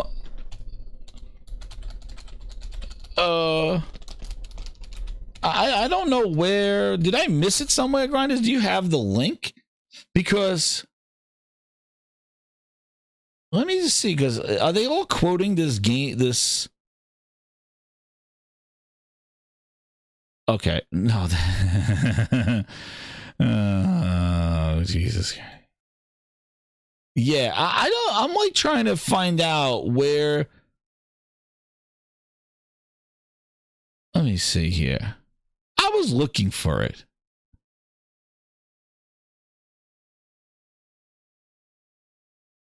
Like, Activision said, so this is the Grindhouse research.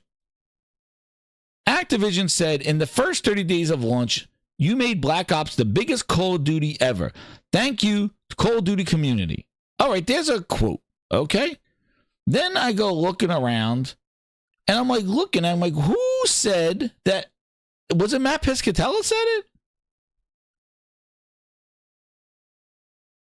Because Satya, I saw this one. See, this is what happens when you just search Google and don't take people's word for it.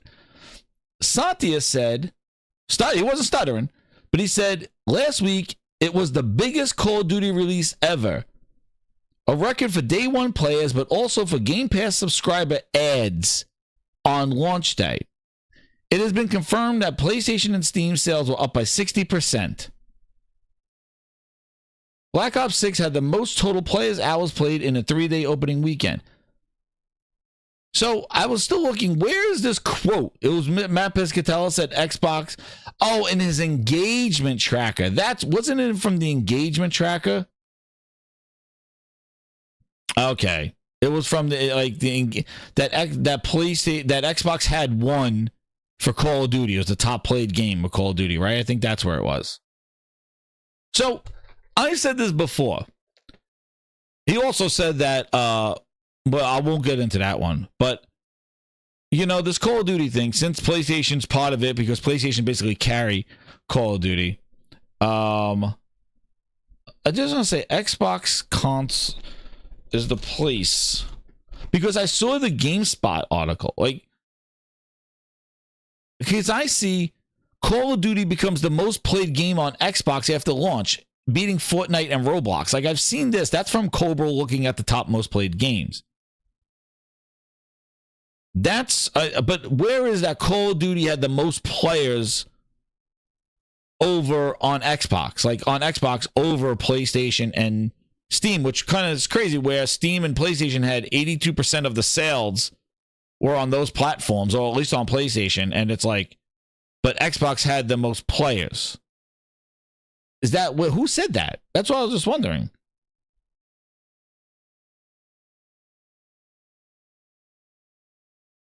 I don't know. I was just asking because I was trying to look for it. I don't know. But regardless of where it is.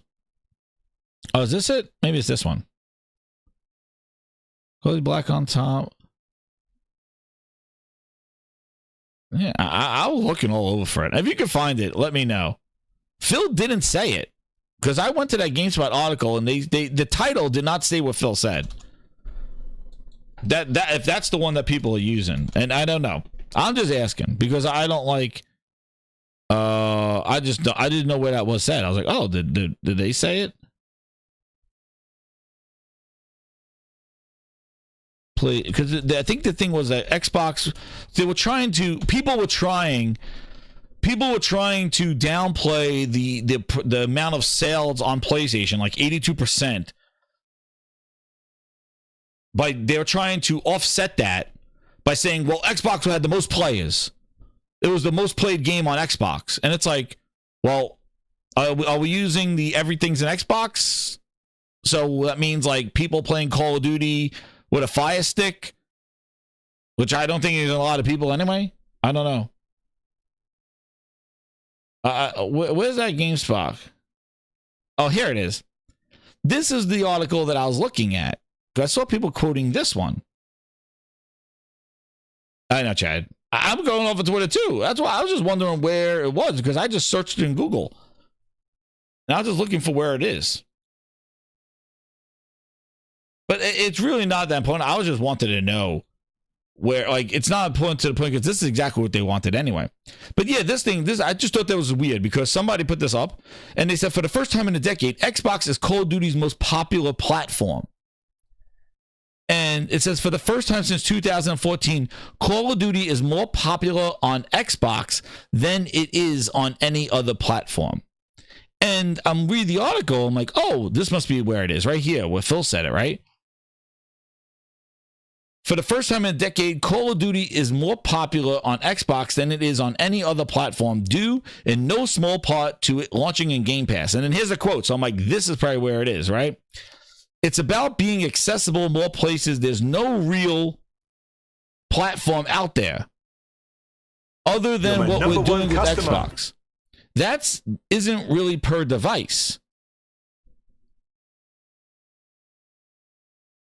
he said in a recent interview with GameFile, most of the game platforms are, this device runs this game.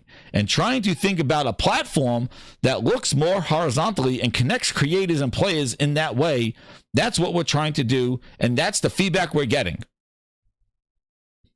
And then I'm like, okay, so that wasn't the quote of him saying that Xbox was the most. So that wasn't the quote, because that was just that was this. Xbox, no. Phil does. Phil, I don't know what the hell Phil's saying. He's doing some Phil Spencer mumbo jumbo.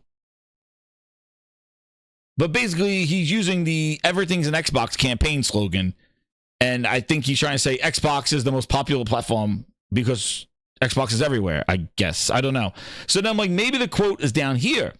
I'm really proud of Black Ops 6, Spencer said. I really saw the Microsoft and Activision teams gel together as they both build the Game Pass marketing promotion. And I'm like, it's not that quote. So then where would it be? So then let's go look at the GameFile interview. And I clicked on the GameFile interview, and it was an article with Janky Jones. And I'm like, Janky Jones interview. So in here he said, Handheld games doing well for Microsoft. Call of Duty team is working with Microsoft. Complication of licensed games in Microsoft's current subscription model. Why is it harder to launch new games these days? Why is it harder to launch new games these days? Would you ship that? And that's it. So maybe it was buried somewhere in this game file. But I would just wanted to know where GameSpot record, because journalism, journalism now these days, I don't stop it. I just don't get it. I'm confused. But like I said before, I was just trying to find out where somebody was like using this, like, look, Xbox is a more popular platform for Call of Duty. So even though it sold 80%, Xbox still wins the W's. Hey, listen, how many subscribers did it increase?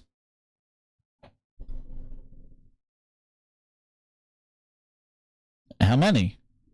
They said it was incredible growth, day one subscribers. How much did it increase?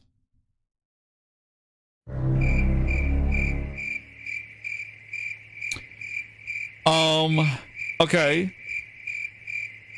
Of the increase that you're not telling me how much it increased, Game Pass subscribers, are those subscribers still there a month later? What's the churn? Remember the churn that he talked about last year at the Under Oath? What's the churn? Are they still there? Okay, we don't have that number. How much did it sell on Xbox? People get to try the games out on Game Pass, and Sarah Bond and Phil claimed that the more you play, the more you buy. So how many of those purchasing Game Pass bought Call of Duty after trying it?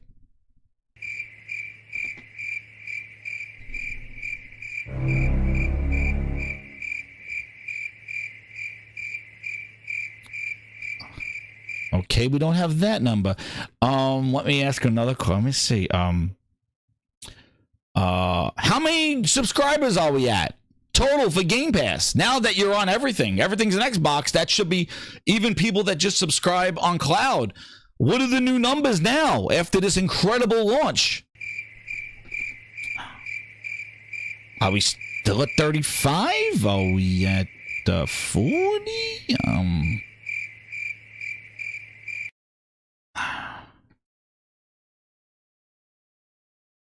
I don't know. And then just going around the internet, it's like, I just, if those are some big numbers, I would think that, they wouldn't, he gave percentages for PlayStation. In the Microsoft financial call, Satya gave percentages of sales on PlayStation and Steam. but he will not give sales percentages for his Xboxes or for the console or the percentage of growth that they saw in Game Pass subscriptions.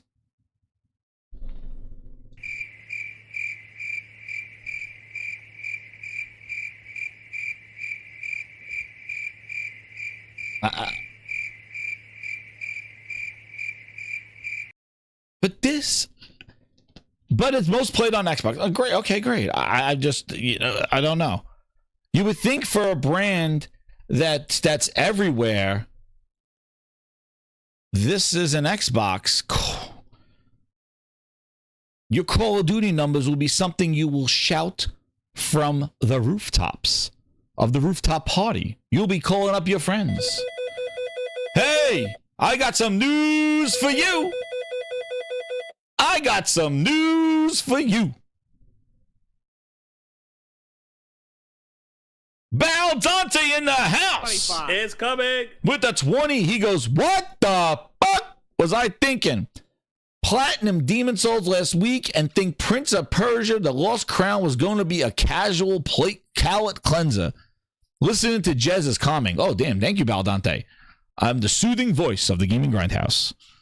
Well, thank you, Bal Dante. Appreciate it. And if you celebrate Thanksgiving, happy Thanksgiving to you. But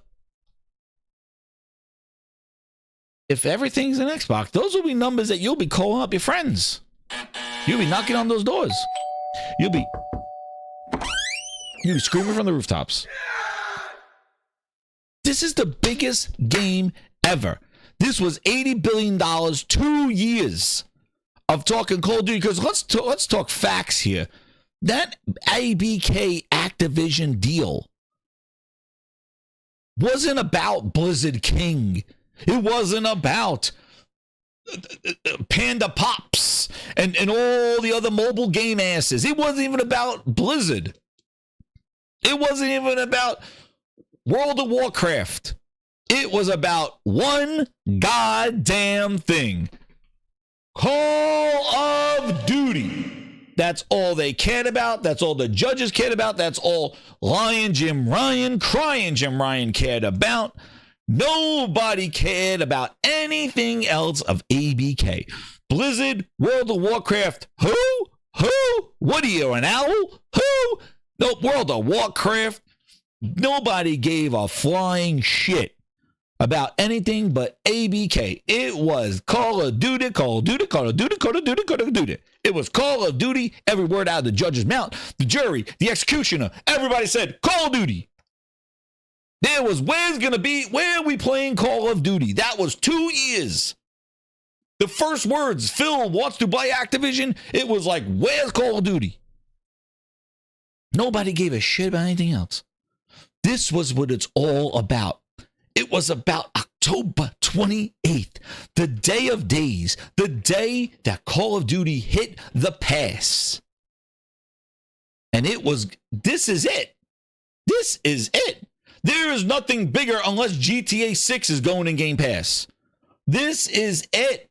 The judge's son, I wonder if he still works there. This was it. If these numbers didn't come out like the goddamn fucking lottery, we got a problem. And the fact that Satya had the opportunity to drop those numbers like goddamn Lotto 5, quick pick 6.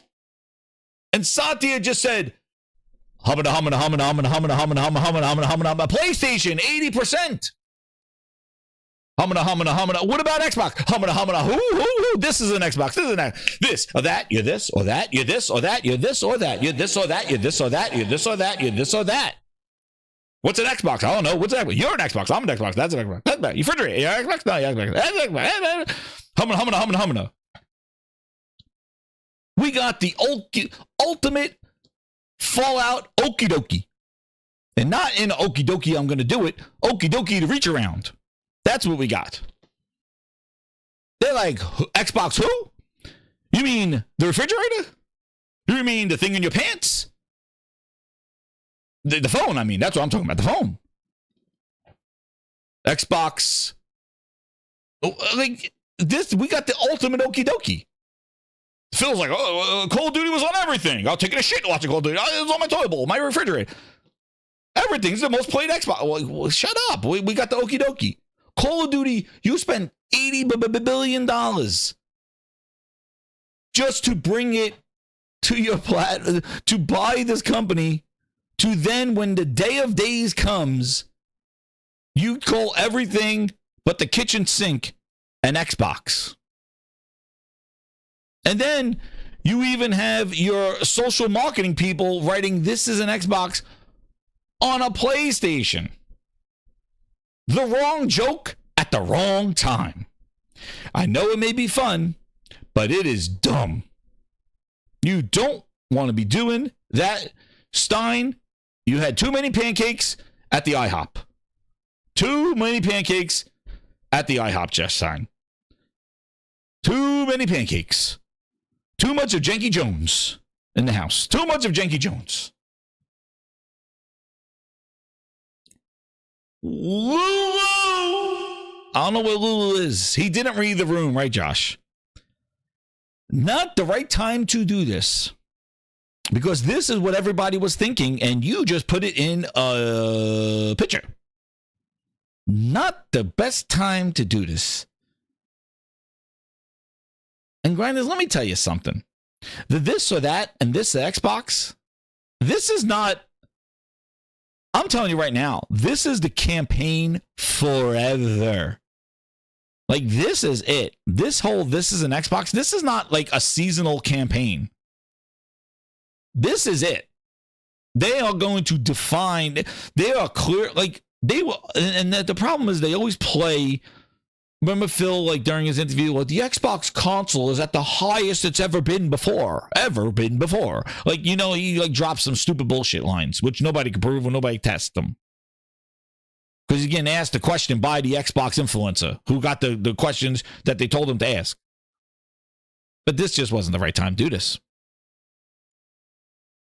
This is their campaign. This is it. This is the exit strategy, Zero. This is it. That's why there's so much bitterness going on.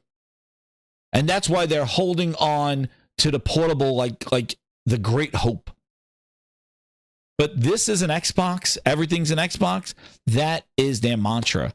That is where they wanted to go. They've been alluding to it for years. Now they put it in marketing. This is it. And I just think it's a scapegoat because we know that the experiences on these other devices is not the same as a console. So you're doing a disservice to your Xbox by calling everything an Xbox. And I just don't understand how Xbox fans don't acknowledge that. Put your fingers up in the air, all of you. Take them out of your ass and put them all in the air. Acknowledge Xbox. Acknowledge it. Don't smell it. Don't smell your finger. But all you Xbox fans, stick your fingers up in the air, take them out of your ass, don't smell them, and do one for Xbox. Because they have undermined the whole console. Because the experience of Xbox, that interface, that UI, the thing they used to upgrade in the spring and the fall every year, quick resume, all this stuff, it's not even available on other devices. It's an Xbox. Kevin George. But like, it's not an Xbox. They're not the same experiences. Even the PC experience is not an Xbox. You could play some Xbox games, but you can't buy them all. You can't play them all. And what? This is an Xbox because you decided to say, well, 50 games can now be purchased. 50 games. This is an Xbox. Is that all you got?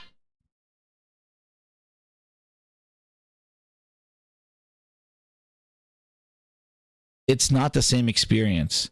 So from them calling a Fire Stick an Xbox, that is a slap in the face to you, the Xbox fan.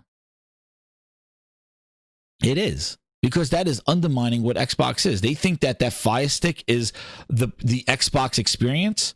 I just told you, when we looked at the Portal and looked at the PlayStation and looked at Apple, when your hardware team makes the software and the hardware, there is such cohesion there. That's why first-party games mattered. That's why first-party was the thing that you mattered. That's why Xbox was created with Halo. Halo made Xbox.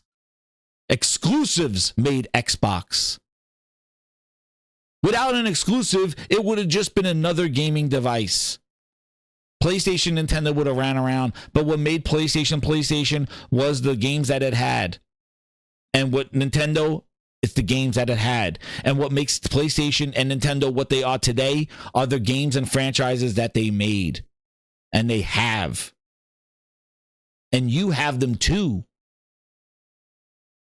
They're not community friends. They're yours. And this whole Xbox is everywhere, this is an Xbox, is a fallacy as well, because those games, they're not built for they're cloud experiences. It just makes no friggin' sense. You undermining the brand.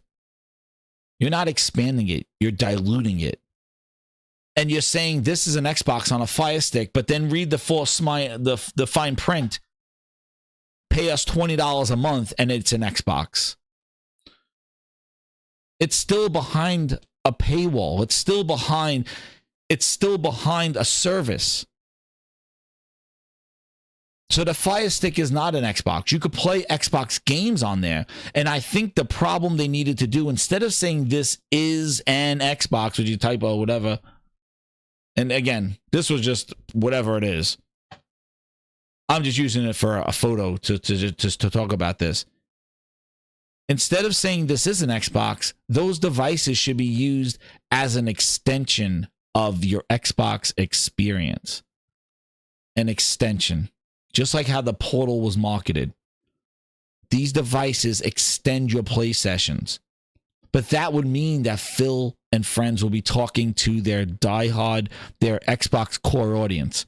That's the audience that they have abandoned. And that's what I said before in my last show. The problem that they had was that they abandoned their core audience to go shop around to think little Timmy watching PJ Masks on a goddamn Fire Stick wants to sign up for $20. Mom, Dad, sign me up for $20. I just finished watching Disney Plus on this Fire Stick. I want to play some Xbox. Give me a $60 controller. And I want to pay $20 a month so I could play the new games. Oh? What? $20 a month? For who? For all of it? You know, for me, Timmy. What? Who? That's what Phil thinks is sitting out there. A bunch of little Timmys. Can't wait to play Janky Jones in December. Behind a $20 a month cloud gaming experience through Wi-Fi and Bluetooth. Holy shit. Sign me up for that piece of shit experience. That's the audience that Phil's going after, not the people who buy and spend the most, like he said before, how the console player buys and spends the most. He don't care about you. He cares about little Timmys. They're sitting there. About console is it's your highest value gamer. It's your person who plays the most, they buy the most. But the thing that's also important is that customer is actually your most valuable customer across every device. Yeah. It's an extension, Phil. It's just crazy.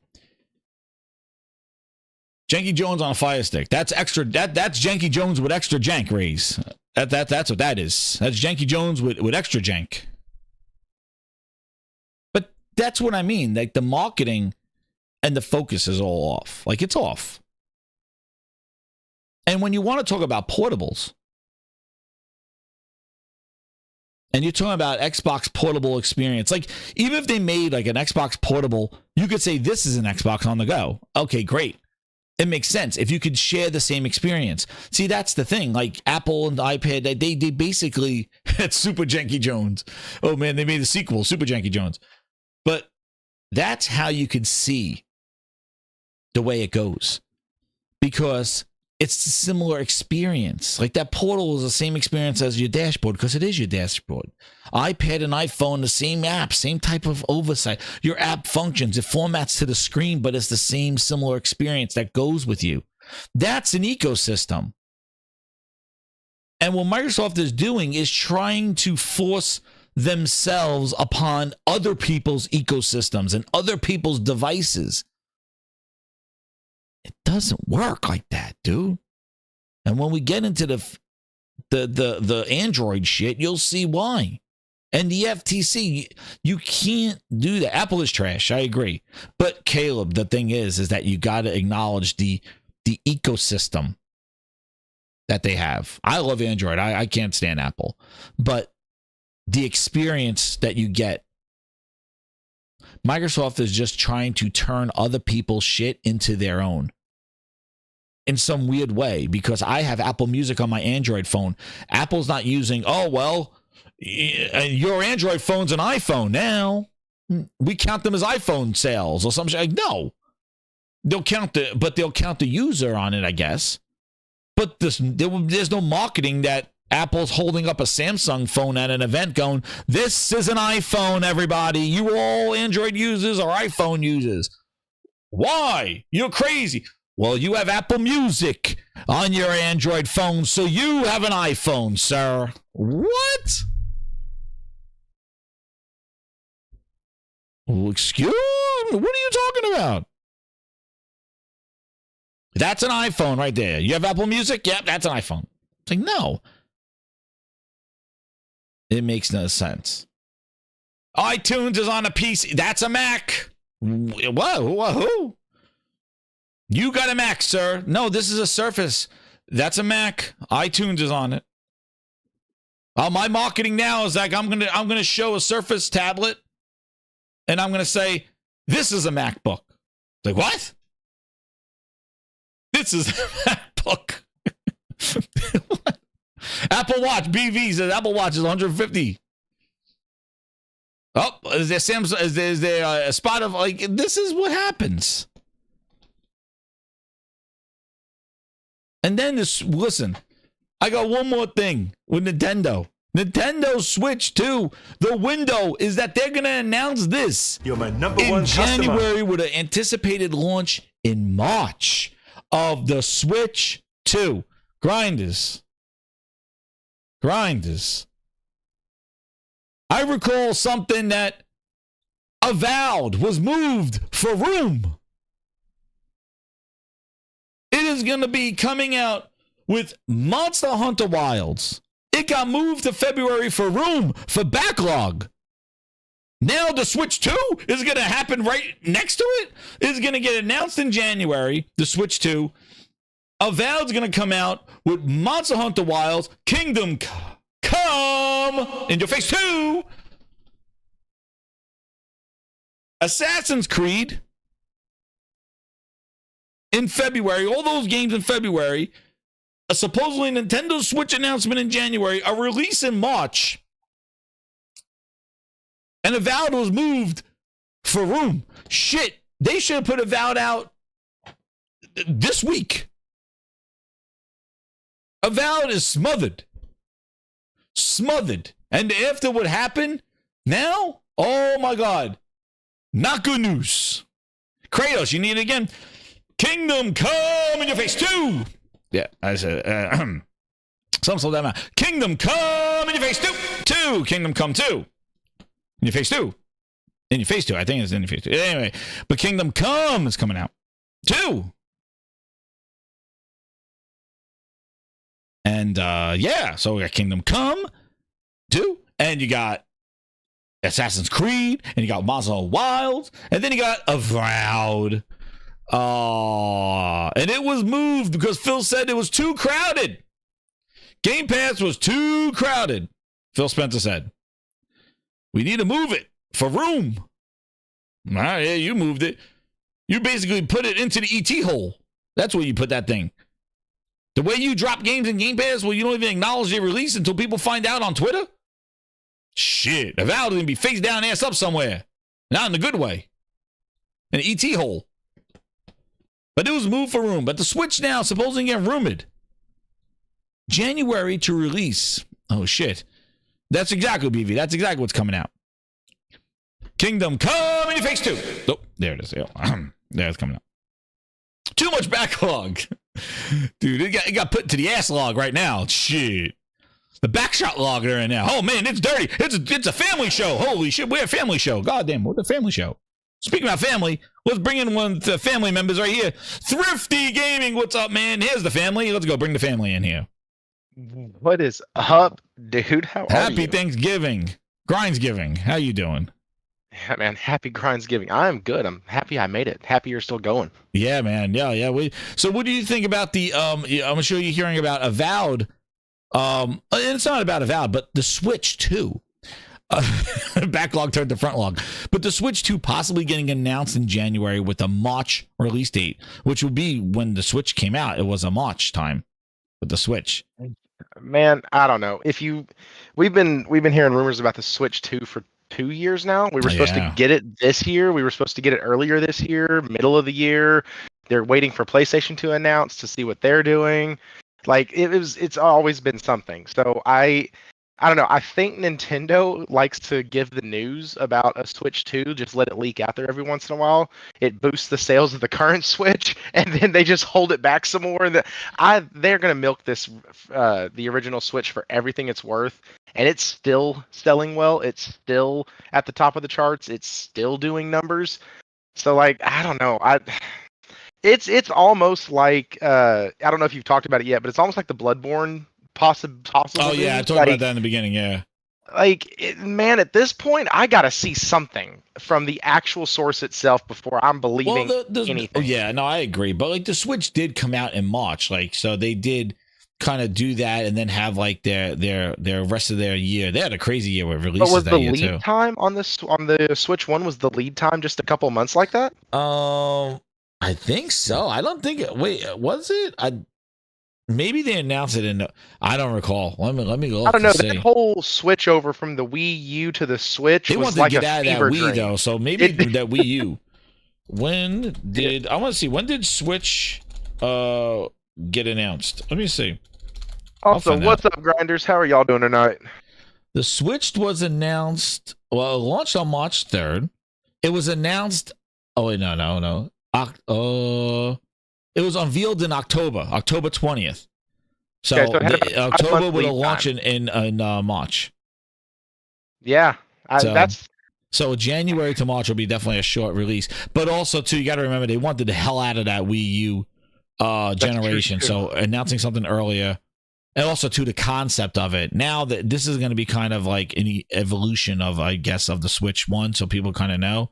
So maybe the lead time, it's going to be compatible too, like the games work. And there is the thing where like you don't need as much lead time because it has been speculated for 2 years. People have already made their own hype train up about it. So all you have to do is put it on the shelf with a price tag, and it'll go. Because yeah, I'm going to show you here. Like here, so it says October 20th, 2016, the Switch was unveiled in October 20th as a reaction to the financial losses from the Wii U and competition for mobile games. See, so there was they had to kind of like jump the gun for the Switch. This one, they want to try to sell that Switch to God. And it's funny, Sony announced 160 million PS2s, and now the Switch is chasing now another 20 million down. You know, they're not going to announce before the holiday about a Switch 2 because that will hold up their Switch sales for the holiday. I would announce it after the holiday. You know, same reason why I would announce Janky Jones after the holiday. I don't know why they announced it for PlayStation without a release date, but they're hyping that shit up when there's no release date. I would announce that stuff in January. But you know, same thing with the Switch. Like, I would announce that before the holidays because then people wouldn't buy my Switch going, oh, I'm going to get the Switch 2 in March. So, yeah. Because think about this. Like, if they announced it in October 2016, nobody would buy the Switch until March. So, I could see them waiting for the holiday and then announcing it. But maybe not in March. Maybe January and lead time into the holidays. I just think that, you know, I whatever it is, it's going to, whenever it comes out, listen, between GTA 6, if that comes out next year and the Switch 2 launch, and whatever Sony has cooking. But I still think that GTA 6 and the Switch 2 with Metroid, mother of goodness. I mean, dude, Ghost of Yote, like that's going to be a banger title. Oh, next year's gonna be crazy. Going to be a blockbuster. And Death title. Stranding too. Like, it's gonna be crazy. And Death Stranding too. I think it's gonna be the most incredible looking game ever. Like Death Stranding 2.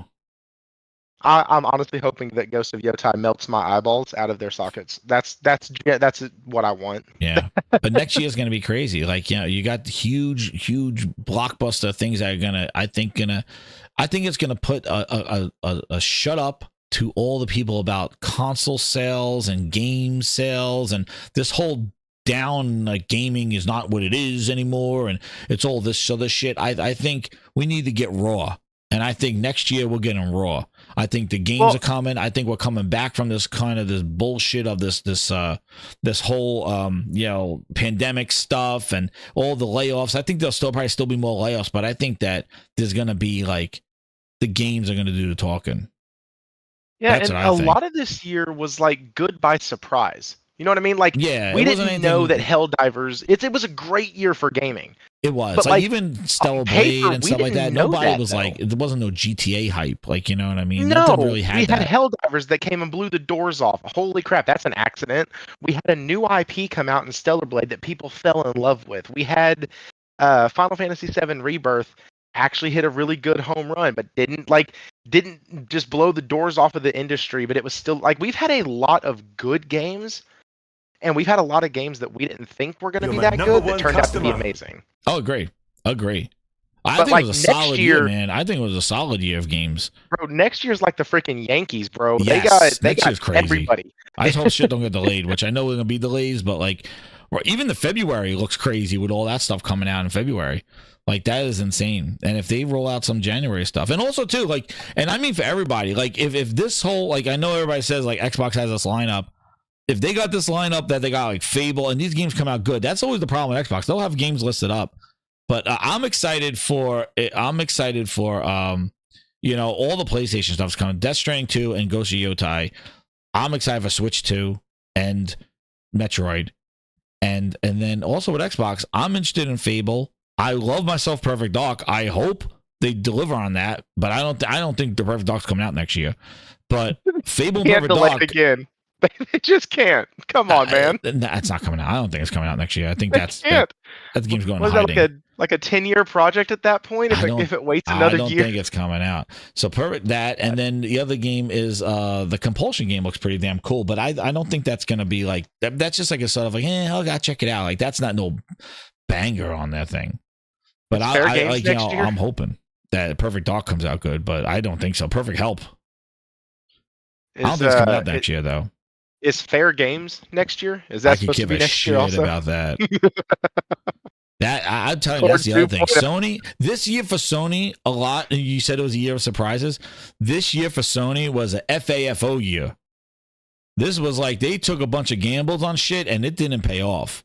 Like on some of these things. Like they took some gambles, like that Lego Horizon. Yeah. And I don't give a shit who came to who about that. Was it Lego? Was it Sony? Fail. Sony don't make kid games, except for Astrobot.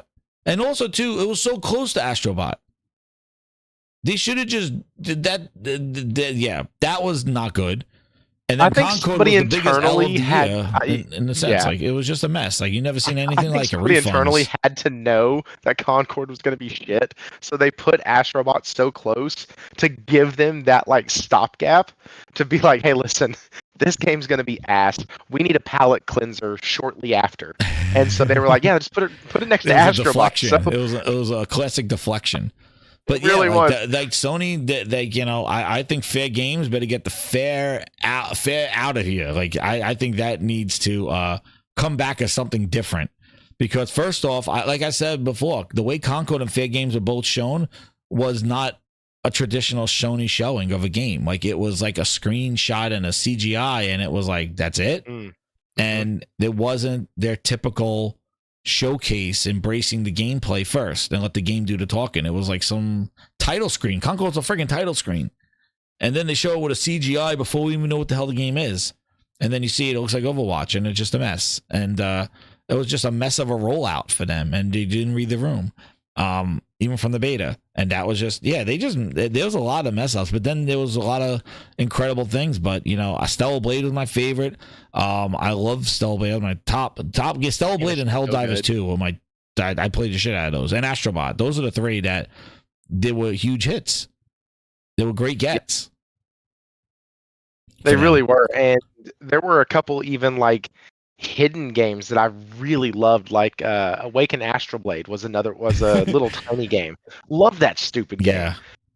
Metaphor this year, so good. The Metaphor is good. I haven't played too much of it, but what I played, it's really good. It's but I'm not into the Persona stuff, so like I know that people are like, oh, they like the Persona games, stuff like that. I never really played the Persona. I played a little bit of it. I just couldn't take all the text.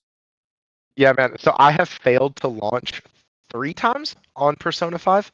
Yeah. And for some reason, this game, the story, the characters, honestly, I'm a sucker for good voice work and good dialogue. And like this game has it in spades. And so it's for my game of the year, it's between Final Fantasy and Metaphor. I don't Final really Fantasy. know which one to go with. That played shit on Final Fantasy. Yeah, it was just it was like that was they I tell you, it was a solid year, but a lot of the Sony first party stuff, like their experiment, their vision, some of it didn't float. And and then JC says you can't say that we haven't really seen it. You want up for JC? Fair games, please. I think there's a reason why we haven't seen enough of it. That's what I have to say. There's a reason why we haven't seen it yet, because that game is probably going to be Payday, the Sony version. And better not be, because Payday 3 sucked ass. So people don't want that. How did Payday 3 do? Yeah, I don't know. And Jade Raymond, the last time I saw her make a game was Assassin's Creed 1. I don't know what the hell she did between Assassin's Creed 1 to now.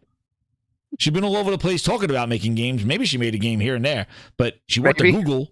Did she make a game? I don't even know. All I remember is with Assassin's Creed 1, and now she's on Fair Games. I don't know what the hell she did in between, but they found her at Google. She reminds me of the other lady who wrote, what was it? The one that left Naughty Dog. The writer. And she's been bouncing around making game, she's just kind of like her projects get canceled. Hey, Jez, I got it. I found it. What'd you make? Jade Raymond was responsible or best known for Assassin's Creed and Watch Dogs. Shit. That's why we don't know her about friggin' Watch Dogs. I didn't even know she was part of that shit. Oh no. Yes. Breakfast to go. You're gonna love my nuts. Amy Hennig. That's our raise. There we go. Amy Hennig. That's another one. Like she was like, oh my God, she's involved in this project. Oh, it got canceled. Oh, she got moved over here. Oh, that got canceled. Just like, and I think she was part. Amy Hennig was like, her name gets thrown around a lot. Hey man, JC, I agree. If it's like a Helldivers 2, but man, I don't know, man. Helldivers 2, I think was such an awesome game and time, and the way it came out with the meta game, and man, it made it look like Sony knew what the hell they were doing with service games. And then you see Concord, and they didn't know how to market that. They didn't know how to reveal it. They just couldn't get that audience there. And at Fair Games, the problem with it is what we know about it is that it's an extraction shooter robbing banks from the rich or robbing houses. And it's like, uh-oh.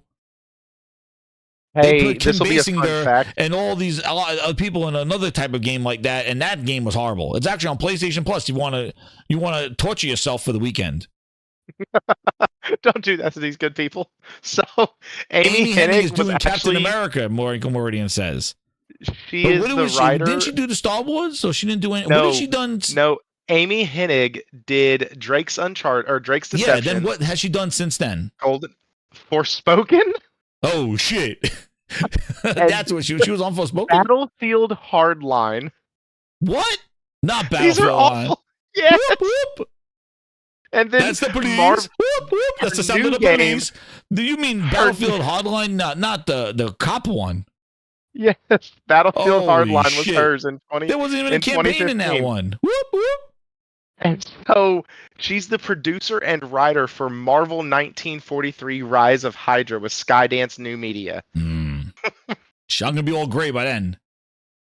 Oh, you can. This is what I mean. She also did Soul Reaver. Yeah, but while she was Uncharted. But what has she done since she left Naughty Dog? Nothing. She was in the Jade Raymond pool. They all just left and they just kind of floated around. Project getting canceled. They contributed a little bit. And isn't the she had a Star Wars isn't the game? Marvel Yes, I got canceled. They showed the game exactly. Aren't they like? Are she partnering with Sony on that one, or am I completely making that up? What? Two? Isn't Marvel 1943 like PlayStation marketed? I think at one of their events. I might be just making that up. I don't know. Ghost New Orleans says 295 is going to be the start of Sony's train. That's right. But not Fair Game. Fair Games is going to be the caboose. Maybe the coal train in the back. Let me get this super chat here. I don't know, JC. Well, if it looks good, I'm coming to you, JC. Me and you are playing it. If it looks good, you got a Grindhouse guarantee. I put guarantee on the box. JC, if Fair Games looks good, we're going to play it together. I'm going to invite you. We'll live stream it, JC, and we're going to play Fair Games. But if it doesn't look good, we're going to watch you play Fair Games. I don't know. Speaking of playing stuff with people, like, did y'all watch any of the Path of Exile 2 stuff that had come out this week and last week? Oh, no. Oh, it looks so good. Yeah, there's a question I have. The only thing I know about Path of Exile is that they have a good name to their studio. Grinding Gear Games. I like it. That's all I care about Path of Exile and the studio is that they're called Grinding Gear Games. Awesome. I should have them join the gaming Grindhouse.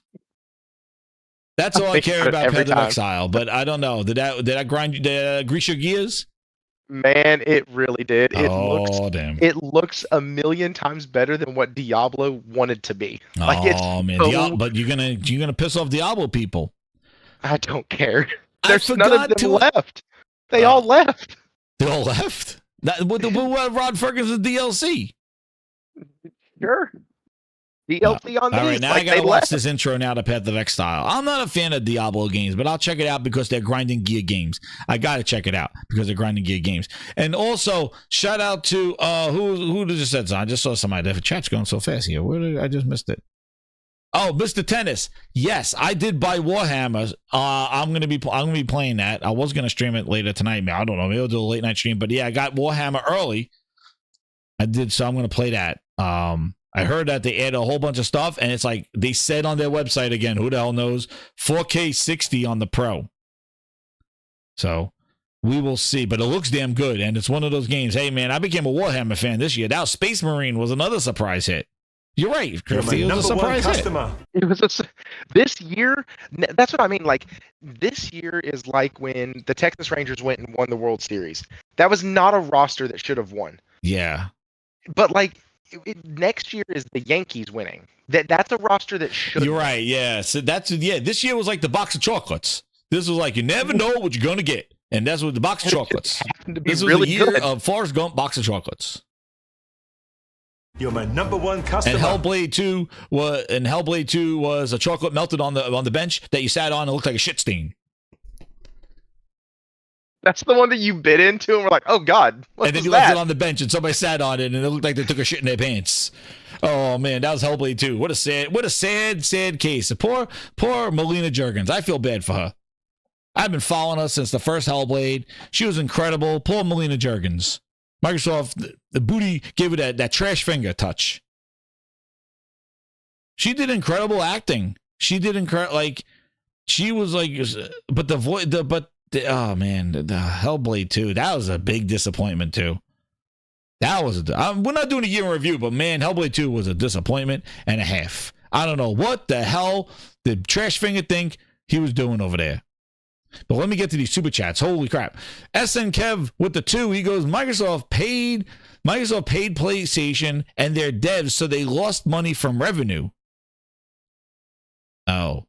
I I think he's talking about with the Call of Duty thing. Yeah, the Call of Duty thing too. Oh, everybody's saying it too. Like, oh, well, Microsoft gets a percentage of that 80%. It's like, dude, I don't know yet that you're Microsoft's bookie. I don't give a shit. You know, like, it's not Microsoft making money. It's like, what the hell's going on with Xbox gaming? That's what should be the number one. That's why you started your channel. That's why you got Xbox in your name. That's why you have Xbox next to Aaron Greenberg with your X's in the sky. It's not because Microsoft's making money. It's because you like the games on that platform of Xbox and what Xbox was and Xbox Live. That's why you're an Xbox gamer. That's why you got an Xbox podcast. That's why you're green. That's why you shit green and bleed green. That's why. Nobody signed up for the bullshit of I'm going to play goddamn on a Fire Stick. All right, nobody's going over to Phil sign my ass, vapor chamber right above my crack because you're playing on a Fire Stick. Nobody said, yo, I check out Xbox on my phone. Here, Phil, sign my tattoo right here. Phil Spencer was here. Nobody's at FanFest doing X's in the sky, wearing jerseys, waiting out overnight, or waiting for, because they played Xbox on a MetaQuest. Oh, I tried Xbox on MetaQuest. Fast FanFest. Who's going to sign me? So that's what I mean, like, who gives a shit about Microsoft making money? Ask yourself, why are you supporting Xbox when Xbox isn't supporting you? With the games that you grew up and loved with, and you love that console and the experience and what they did, the updates, spring and fall update, and changing that UI and doing that stuff. And caring about the gamer, caring about the content, caring about the games, the DLC, they came up with that. They should be beating Sony and Nintendo threefold in DLC because they came up with that shit. They came up with post-game content and expansions. They are beating them in DLC. They are the dead last console. They don't even put DLC for their games. Is there a Hellblade 2 expansion for the rest of the game? Nope. Because that game ended like a shit show. There should be, where's Hellblade 2 DLC? Crackdown 2, 3 DLC. Where's the only good DLC they did was the Gears of War one. Hivebusters. Awesome. But they came up with that idea of delivering post-content digitally to a game. How the hell are they dead last when it comes to content? And Sony doing Horizon Forbidden West expansions that blow your head off. Uncharted, Lost Legacy. Ragnarok. Xbox, you invented post-game content. What are you doing here? Easy Tone with the 5. He goes, now that the Xbox isn't an Xbox, can we rebrand it as the Janky Box? Because Avowed looks like another janky 2015 first-person game. Oh, man. Yes, Avowed. Oh, man. Moved for room. Henju with the 2. It's coming. 25. It's coming. Give us that song, Jez. Oh, man. Ultimate Grind. I got to get that song coming. I think I had It's Coming song. Wait. I think I had something. I got to do something for the super chat. Hold on. Got to pay the goods. Let me see. I think. Here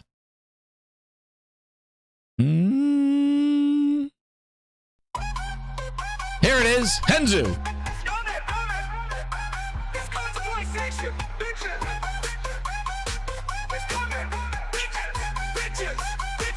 25. It's coming. Great circle. Bitches. 25. It's coming. Great circle. Bitches. Oh, PlayStation.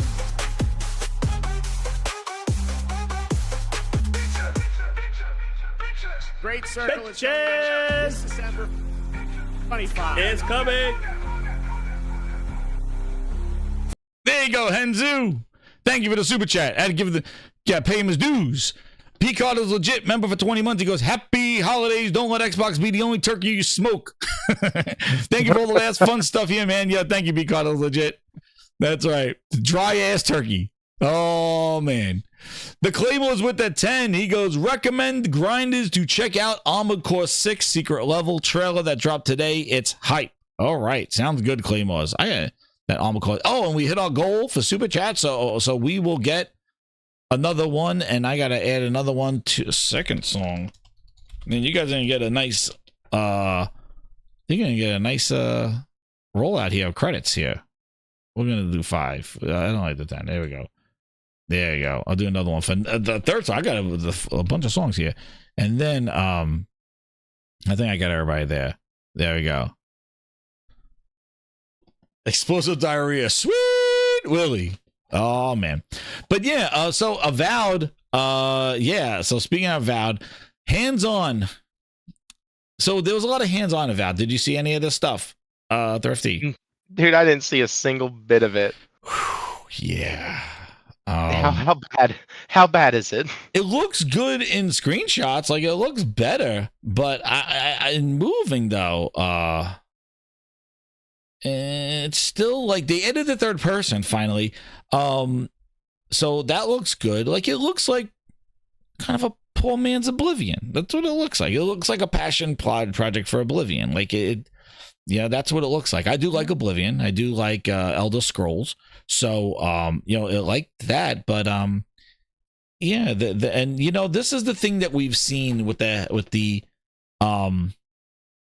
this is the thing that we've seen with these games. Like Microsoft has been very heavily showing games, getting hands-on previews, whether it's cap or not. I'm just kind of was seeing this routine of certain people get a hold of these games and previews. I played 10 minutes, I played the 2 hours, and they always come back glowing. Potential game of the year. And I kind of went on this when I was playing Stalker 2. And at the end of the show, I was just kind of like, enough of this kind of stuff, because it's just really like, we're catching on here. We had Redfall, hands-on, this could be potential game of the year, and it launches, and it's not that. Starfield, nobody talked about loading screens before we saw the loading screens on day one. Like, nobody talked about that. Nobody talked about the paired performance at Redfall. Nobody talked about the lack of combat experiences in Hellblade 2. It's like, I got hands-on. Same thing now with Janky Jones. And like I said before, Microsoft seems to be rolling this out. I'm interested in that. Avowed got hands-on. I think that hands-on was scheduled already because Avowed was supposed to come out. Remember, it got delayed. It got pushed for backlog. So I feel that Avowed, my thing is like, I don't know why they did hands-on previews and everything now before the holidays when Avowed's coming out in February. Like, there's so much noise going on with the Game Awards, with all this shit going on with the holidays and stuff. Like, I don't know why you would just throw Avowed previews out there now when the game is coming out in February, unless you plan on having another hands-on in January or something like that. The only thing I can think of is the reason why they're doing this is because, like I said before, what I think they're trying to do is capitalize on the Call of Duty influx and reduce the churn that Phil talked about last year, that Gamepass is not sustainable not sustainable, but it doesn't hold the numbers. Like he said the word churn. He talked about, Gamepass churn. And that's something where, yeah, here we go. Look at that. I remember this like it was yesterday. Actually, it was back, 2023. Here you go.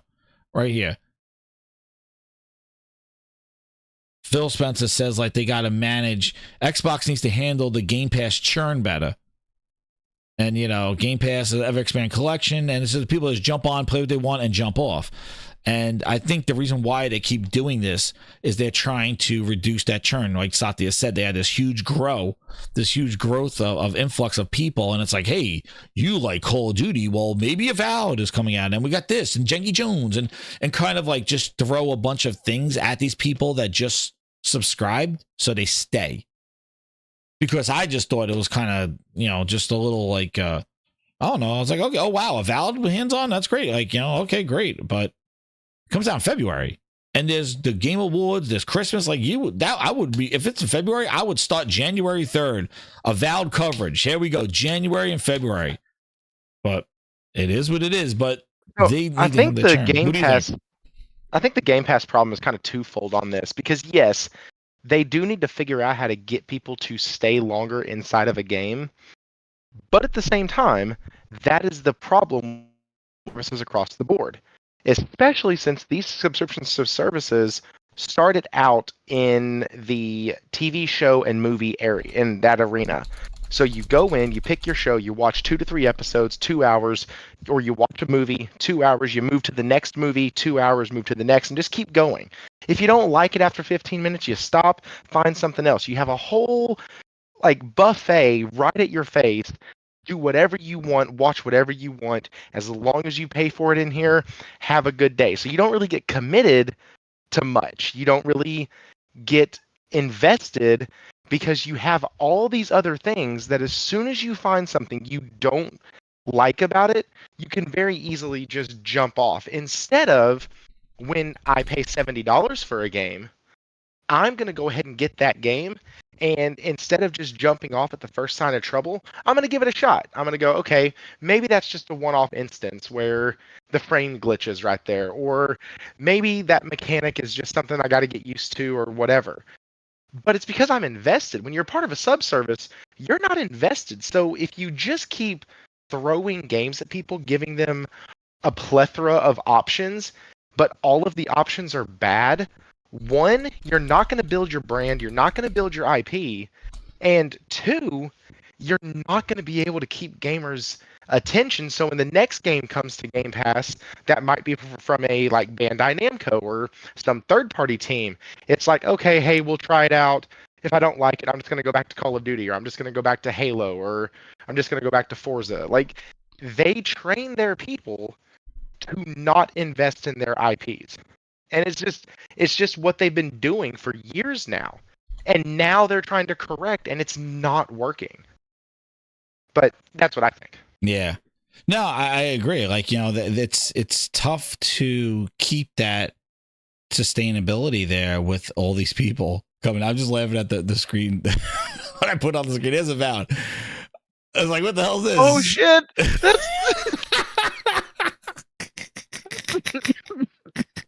That's worse than Veilguard. Hi, buddy. Holy shit.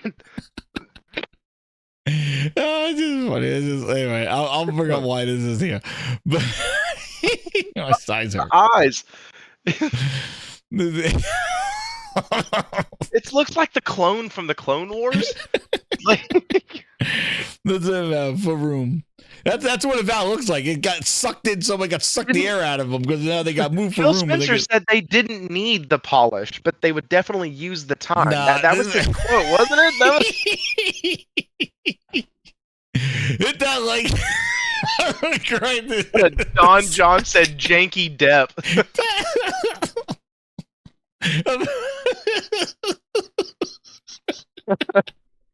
Phil Ness right there. Dude, that's what... No, that's mean. I was going to say that's what Phil looked like at the Bloomberg interview, but that's mean. Janky Jill. Janky Jill. Skip. Simple as that. Oh, Janky Jill. Avowed. Holy crap. Seen this? This is the first time I've seen this. At 30 frames. I had to see where this came from. This is Dusty Bin's gameplay. This is Dusty Bin. All right, no, that was just what he created. Listen. And it's empowering to craft the kind of hero or villain you want to be. Sure, Obsidian has a story to tell, but I feel more in control when deciding how these scenarios play out. The character customization options will allow you to craft the face of the character you'll build, and while you don't see it all that often, you can make someone perfectly lovely, or someone that looks like they came straight out of that creepy claymation episode of Adventures of Mark Twain.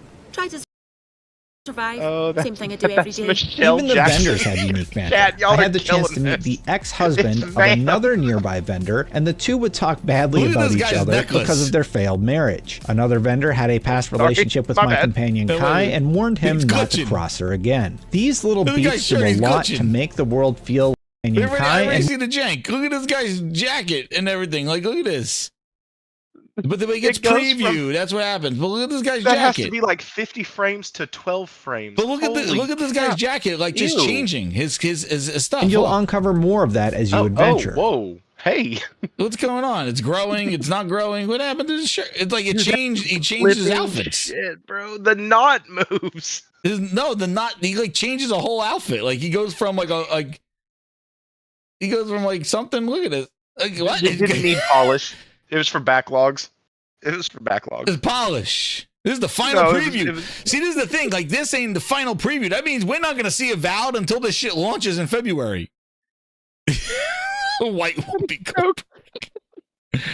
But, like, we're not going to see this thing now. This is the final preview. So, like, Microsoft's like, you got your hands on it in November. Next time you see this will be launch day, Valentine's Day Massacre. Front, I also immediately know this is where, like, first off, playthrough. Like, this guy's like, I don't know what's going on with him. I get to tug on some of them and see how deep each story goes. I told you not to show. I'll be honest though, the one you have it frozen on, combat now, Lena. Yeah. That is that's the best looking one out of all of them. Yeah, and then here's the combat. Here we go, jank time. I also immediately noticed improvements, especially in the sound department. Everything with them first person. Jesus. Obsidian clearly spent a lot of time working on the mode. audio and combat flow, and it's immediately noticeable. Why is every Xbox game third person? They love cutting those corners. The people wanted the third person in here. No, there's a third person. There it is. With an ethereal. I just want to see. So they do they have animations like picking up stuff in third person? Let me see. Like, it doesn't look that bad. Like, it looks all right, but I just think there's it's gonna be jank. Like, it looks old. Like, it looks super. That's what I said. gen. In movement, it's not looking too high, but like the screenshots they was trying to show. But like, yeah, it does look. It looks like a budget version of Elder Scrolls. Like, I think Elder Scrolls Online looks like this. Yeah. What was that jumping animation? Yeah, she jumped like Princess Peach like, from that's what I want to see. Super Mario 2. I want to see if the third person will basically have the animations of like a third person and not like first person with a camera. Like, that's what I want to see. But I think they finally added the third person. That's what the hell's that guy? And yeah, there's no co-op in it either. There's like companions with no co-op. Like, that's my thing. Is if they add third person, is it just going to be that? Is it going to be that like third person? Let me see what Dusty Bin says as the negatives here. What did he just say? Yeah. I know Obsidian is trying to help out new players, but there were a few moments when I was simply scavenging for loot and found him whispering tips about a puzzle in my ear. I think there's something on the upper floor. We might be able to reach it from outside. I know Obsidian is trying to help out new players, but it takes away from that feeling of accomplishment you get when solving the mystery for yourself. Oh my God! So so they got your companion is basically telling he was telling them like where stuff is, like for hand holding. Okay, like give me a second. You got everything you need to fix up your arm. But that's why they took out co-op. They wanted co-op in this. Loot was also I love that mechanic in games, but it is so prevalent everywhere now that if it's not executed properly, it becomes an annoyance. Like, it's the difference between daggum, I can't remember the name, but the talking head in God of War Ragnarok versus Cuff in Forspoken. Like, huge difference. Same exact premise, but one was executed much better. Though, my time with Avowed felt all too short. And make no mistake, there was plenty to explore. Yeah, see, look at that. Like, walking through the water and stuff, like, the water effects, like, yeah, they need to fix that. That looks rough. That we had the first time we played Avowed. It's looking better, though. Oh my God, that don't look good. Like this one guy who happened to be maybe it's YouTube, because this looks like straight up booty. It might just, because I'm watching it on YouTube, like, it might just, it looks honestly like Kingdoms of Amalur mixed with the new Dragon Age. That's what it looks like. Uh-oh, booty song. Lemire, thank you.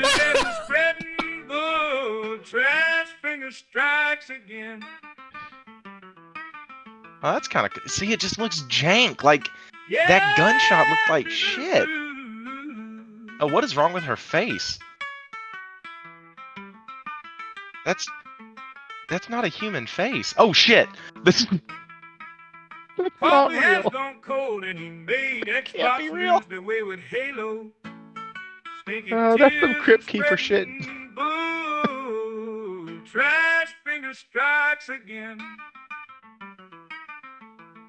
Yeah, I don't know, man.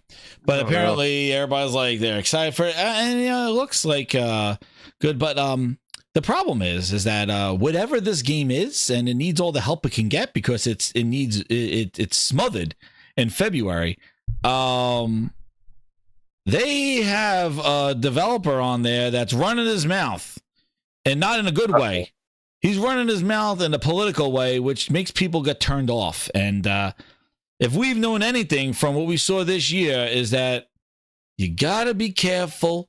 Just talk about the game and don't emphasize certain things. And he's emphasizing certain things like he's on a mission. And what the hell is this? Wait a second. What is she? Wait a second. What is this? What is she swatting at? Hold on. Just enough to leave you wanting more. And Avowed certainly accomplishes Wait, just sorry, I see that. this. I want to power up my companion Kai to see what other attacks you can do. I want to discover the coveted weapons the design team told us about during the pre-hands-on presentation. I want to kill more people and betray my friends. And Avowed is empowering me to do exactly that. Maybe I'll let the Virgin live this time. It's all right. Oh, that doesn't look bad. I'm sure someone else will give me a hand. Avowed is set for a February 18th release date, and I can't wait to find out just how evil I can be. I'll leave you with this gameplay of how our demo ended for more on Avowed. The third-person view is actually pretty good. It has its moments. That looks fine. I want to see like what she looks like walking, but like that actually looked decent. Let me see. That looks like a Klingon. Yeah, here's some fighting here. Coming fresh off of trying out Dragon Age: The Veilguard. Oh, see, yeah. Now look at that, though. See, look at Dragon Age's third-person combat compared to this combat. Like this combat. I thought I was like, whoa, look at that third-person camera, and then he switched to Dragon Age. Like I was like, oh, this is third person. Like, no, that's Dragon Age. Gotcha. Okay. Something Veilguard just that I didn't said looked fulfill. decent was from Dragon Age. Yeah. Well, no, I just showed us from Dragon Age. That's funny. Ugh. Yeah, there's we'll see. We will see. But here's the thing that's going on now. So many characters. I tell you, but I think they do look better than Starfield's characters. I do have to say that.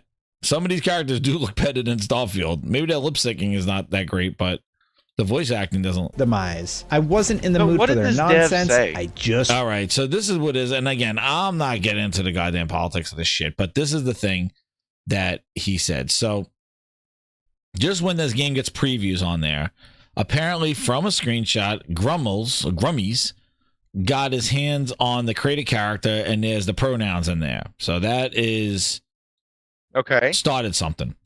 Then what happened is that let me see if I can find out the storyline here.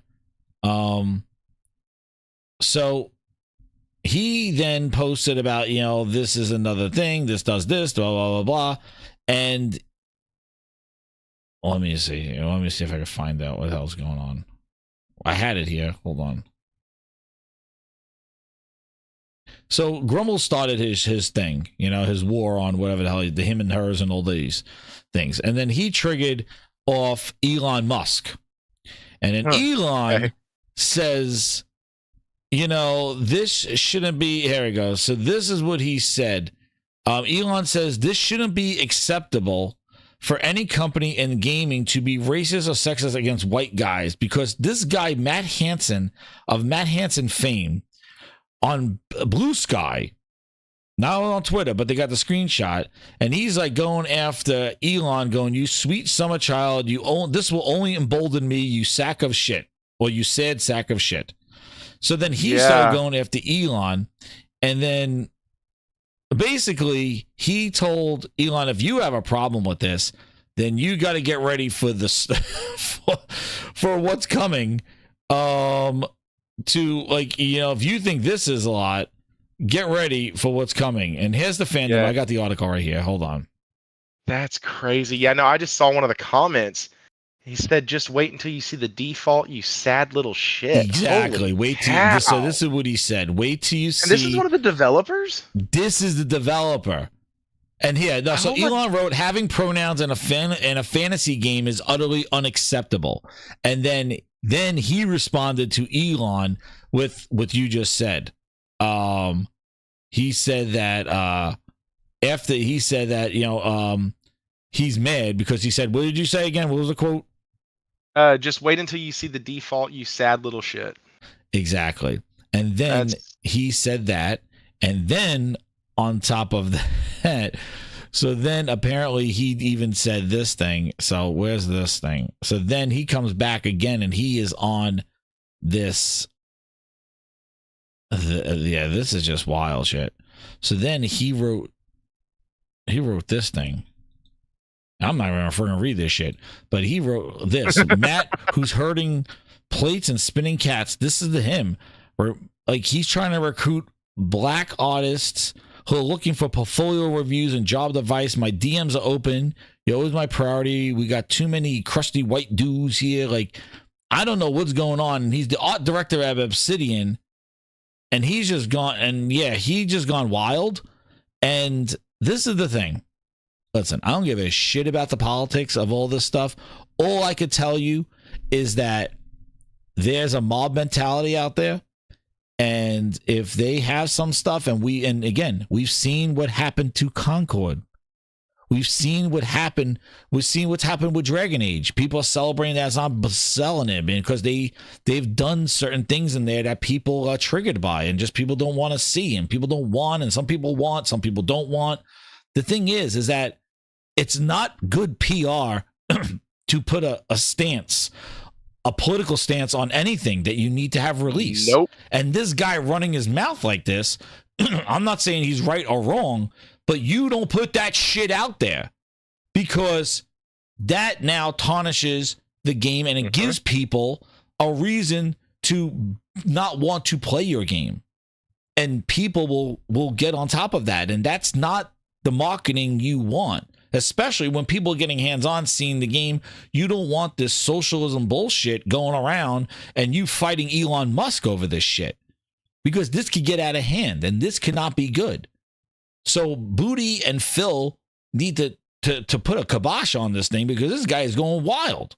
And maybe it's not on Twitter, but it's over on Blue Sky. But wherever he's doing it, it's coming over there. It's getting in social media. And we've seen what happens when there's a certain feeling about certain games. It could hurt the sales. And this game needs all the help they can get. Phil needs the help. Phil's looking at PlayStation and saying, buy my games. It's not good. Just look the other way. But it seems like now he's making a point of it, which is that's something that a lot of people don't want to see. Political narratives being put in games. And that's not a political statement either. Like, it's not. What you're saying is not a political stance. Like, I worked for General Motors, and General Motors gave to wildly competing ideals for charity. Like, they would give to one company that's doing one thing, and then another company that like supports the exact opposite thing. And like, I'm like, wait, those are all the people who we donated to? Why? Some of these wouldn't agree with each other if you put them in the same room. And they were like, well, because every single one of them needs a truck. Yeah, I just think it's just like, it's not. My thing is that it's not good PR, regardless of whatever side of what's correct or what's not correct. And first off, it's not professional at all. And it's not proper, and it doesn't do anything for your game at all. It hurts the game. Like, you could keep all your shit out of there, but it hurts your game. And if you remember, man, I remember back then. Do you remember Shannon Loftus going off on Twitter about like Trump and all her stuff and whatever the hell she went off of? But man, she was not even talking about games anymore. I was following her, Shannon Loftus, for Xbox, because I was like, oh, let me follow her. She's a gaming division. She was she did the connecting. I was following her because of gaming. Her tweets were nothing about games. It was all political shit that she went so crazy on that stuff that she went ghost. Like, she was done. The last time I saw her was a bowl of controllers, and then she was gone. But like, she used that platform for all this stuff. And it's like, I understand. Listen, my thing is, I understand that people want to have a social media and freedom. But when you are using your professional job, you own your names, and that is what you represent, you are still representing that job when you tweet out. Even though these may be your own thoughts, make another account. different name, but do not put, oh, they'll follow me because I work at Obsidian and I'm going to get all these people. Now I'm going to use this and I'm going to come out with all my own thoughts, but they're not Obsidians. It's like, dude, don't do that. Create a different account and do that. But if you're putting your brand and your name and you're saying this shit, like, people get too crazy. I'm telling this, all you, professionalism. The shit that you put out there, if you start putting your job, your place, all this shit, and you start thinking, I can say whatever I want, this is my place, you got another thing coming to you. Because you are identifying with whatever corporation, they're going to, when rubber hits the road and you get too wild, they're going to come down on you. And there goes your freedom. You create a different name. Because people do that. They create, I work at here, follow me. And everybody follows you because you work there. And then all you do, you don't talk about the games. You talk about all this other shit. I don't follow you for you. I follow you for what you do. You know? Like, I follow, you work as a game developer here. Let me follow you. What the fuck is this guy talking about? Like, and that, you don't want that shit. Yeah, I mean, like, even on an everyday level, like, if I don't link who I work for that very reason, because we had to sign a social media policy. Yeah, when social media policy, I got hired, that was like, hey, if you put that you work for us on your social medias, you are not allowed to post about politics. You're not allowed to post about religion. You're not allowed to post about, like, this whole long list of, like, you cannot post negatively about this stuff. Yeah, and some of these developers are just not thinking like that. And I just think that, you know, again, whatever he wrote in that thing that was screenshotted and whatever followed it, that guy with the cockroaches followed it, and whatever, I don't know, that dirty ass bastard, all these other people. The thing is that this is being associated with the game, and the problem is that that's not good news, and Microsoft needs to squash that stuff. And this goes for any company and all that other stuff. But the thing is like, we've seen the discord around this shit. We've seen it with Dragon Age. Like, I don't know anything about freaking Dragon Age. All I know is that it pissed off people for the wrong reasons, or for the right, whatever fuck reasons. It wasn't the game. But for things that people talk about Dragon Age, you talk about Dragon Age, we gotta talk about all the other bullshit. Concord. People were freaking out about the pronouns and the goddamn people's names and the aliens and all this shit. Even with the garbage disposal. Turn people off with the DEI, all this stuff going on there. The thing is like, hey, if it's there, it's there. But my thing is just, do not look like you're putting it there on purpose to do something about it and then double down and kind of use that, because you're taking us, like, you're really, like, you just go down the middle, especially before this game comes out. Like, just go, yeah, it's there. Don't get ready. That's right, Ray's guy with the cockroach, Asmongold. That's who he is. That dirty bastard, old dirty bastard, fucking dirty onion. That dirty onion with the cockroaches. But again, this just gives people, and also in this day of social media and people looking for that kind of, like, content. So let me start doing it. Like, let me start talking about it. Like, I'm here for the fucking game. I can give a fuck what's going on with this shit. My thing is like, hey, this is not good for Avowed. And if this guy says, oh, wait, you think that's bad? Guess what's coming? I'm going to shut down Elon Musk. It's like, oh, shit. That don't sound like a marketing campaign. That sounds like not good news. So that's where I'm saying that's not good news there. But, like, because it sounds like, oh man, we put things in here that's going to trigger people, and you think, and Elon, it's just what the fuck does Elon Musk have to do with Avowed? That's what's crazy about it. But people are going to gravitate to it, and when Avowed comes out, and if this is all in there, and that guy quotes and shit, and he's still running his mouth, dude, that will be all people are talking about, even if it's a good game. And that's not what you want. So I just think that, you know, that coming out around that time, around the hands-on, it's like, oh shit, now that's what's about this now. Get ready. Exactly, Michael. That's the guy with the cockroaches crawling on him. Take advice from that fucking guy. Holy shit. Eats out of his fucking underwears. I have no clue what the hell's going on. Then, yeah, I mean, yeah, what did anything more about it? Like, it's just not good. That's all I'm gonna say. Is like, that whole thing was not good. Why couldn't Phil have just, when they said, hey, why did y'all move it? Instead of lying, not in one interview now, but in two, instead of lying twice, he could have just very easily said, hey, listen, the game needs some more polish. It's rough around the edges. Wanted to give him some more time. We already have these other games lined up. No harm in letting it fall to Q1 of next year. Be done. Boom. Nobody's mad. Nobody's upset. You've set expectations. You've made your customer base aware of what's going on and why it's getting delayed. Hell, you might have gotten kudos from everybody. Even the PlayStation guys like myself might have looked at you and said, you know what? At least they're not lying to us anymore. Like, yeah, but look at these are the articles now. And look, this is what I mean. Dirty. And these are the articles. Look, Avowed art director Matt Hansen admits to wanting to make Elon Musk mad and hints game is ultra woke. This is the article that runs. And what I say, what is the media on, right?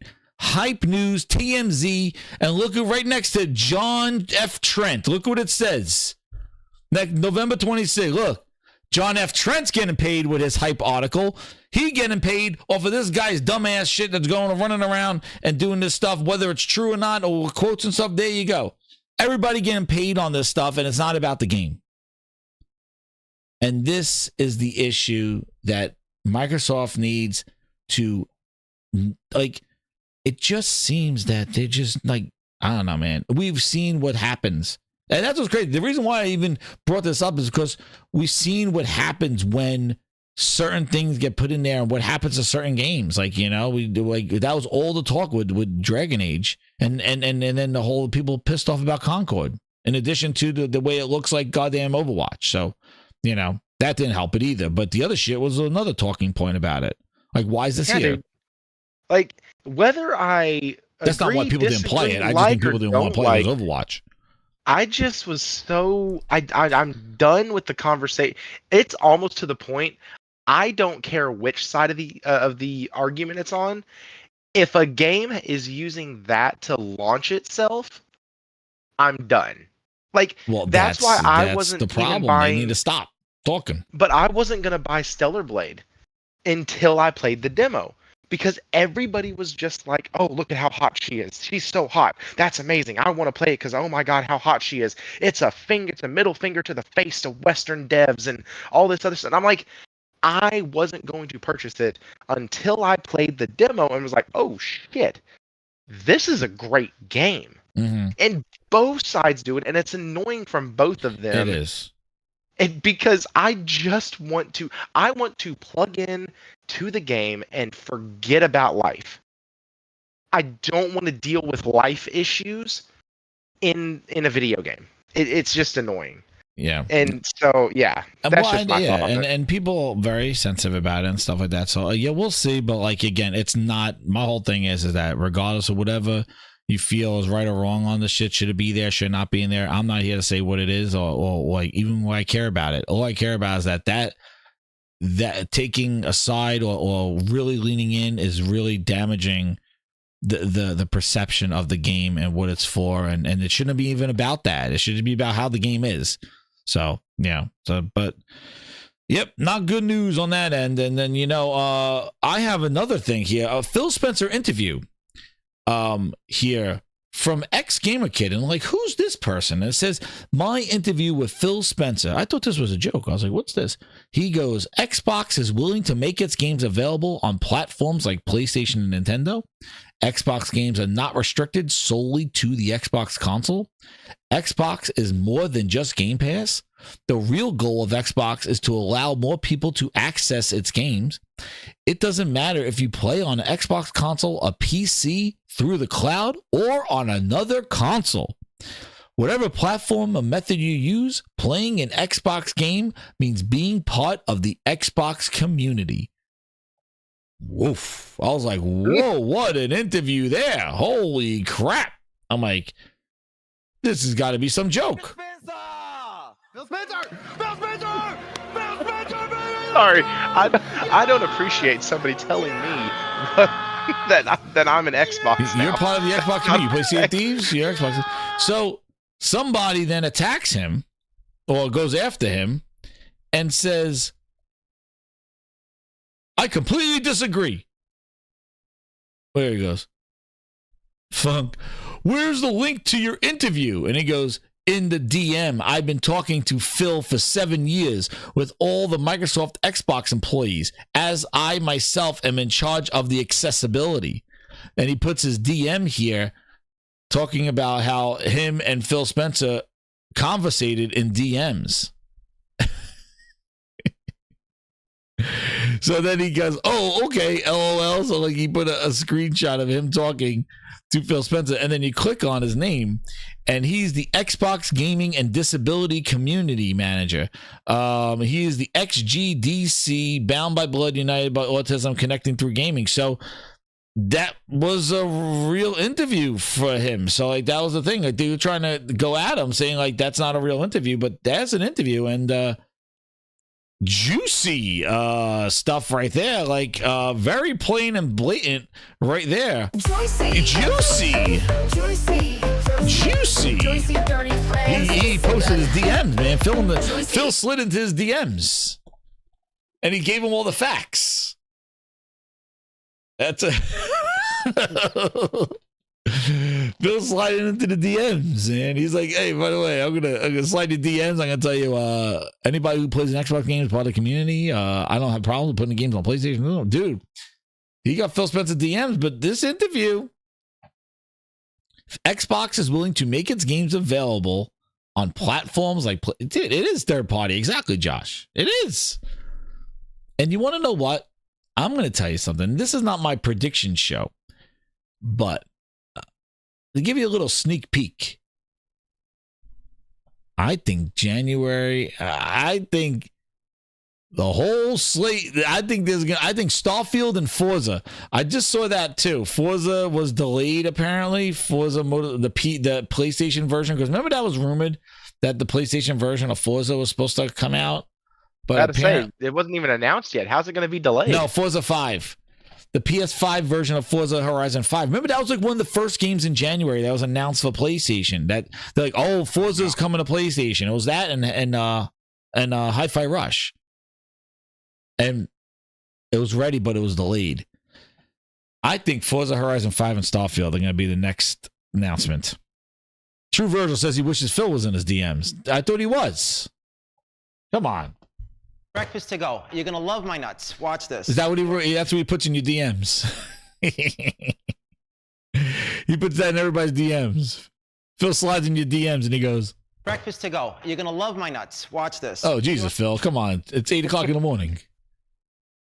Watch this. It's another first-person game that looks a generation behind. So I think that Starfield and Forza are going to be. I think Starfield definitely. I think that's the one that they're prepping everybody for. They're getting those balls. They're washing those balls. They're getting everybody ready for that one. Starfield's coming to. They're going to announce that coming to PlayStation. I think I think a next wave is going to be pretty eye-opening because they're building this shit up, and he's now going around. Like the thing is that.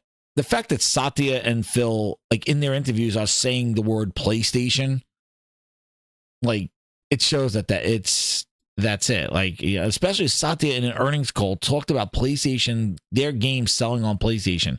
Dude had Minecraft on PlayStation for all those years. Like, oh, well, we do it all the time.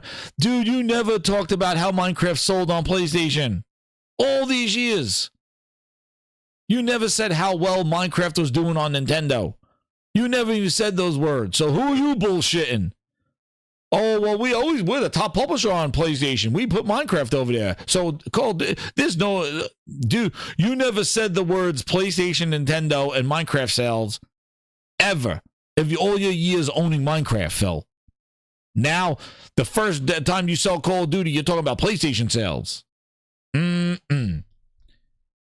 this is the other part of the Xbox news. So Avowed was digging the hole, but this is the Xbox app. There's the Phil Spencer interview. Grinders.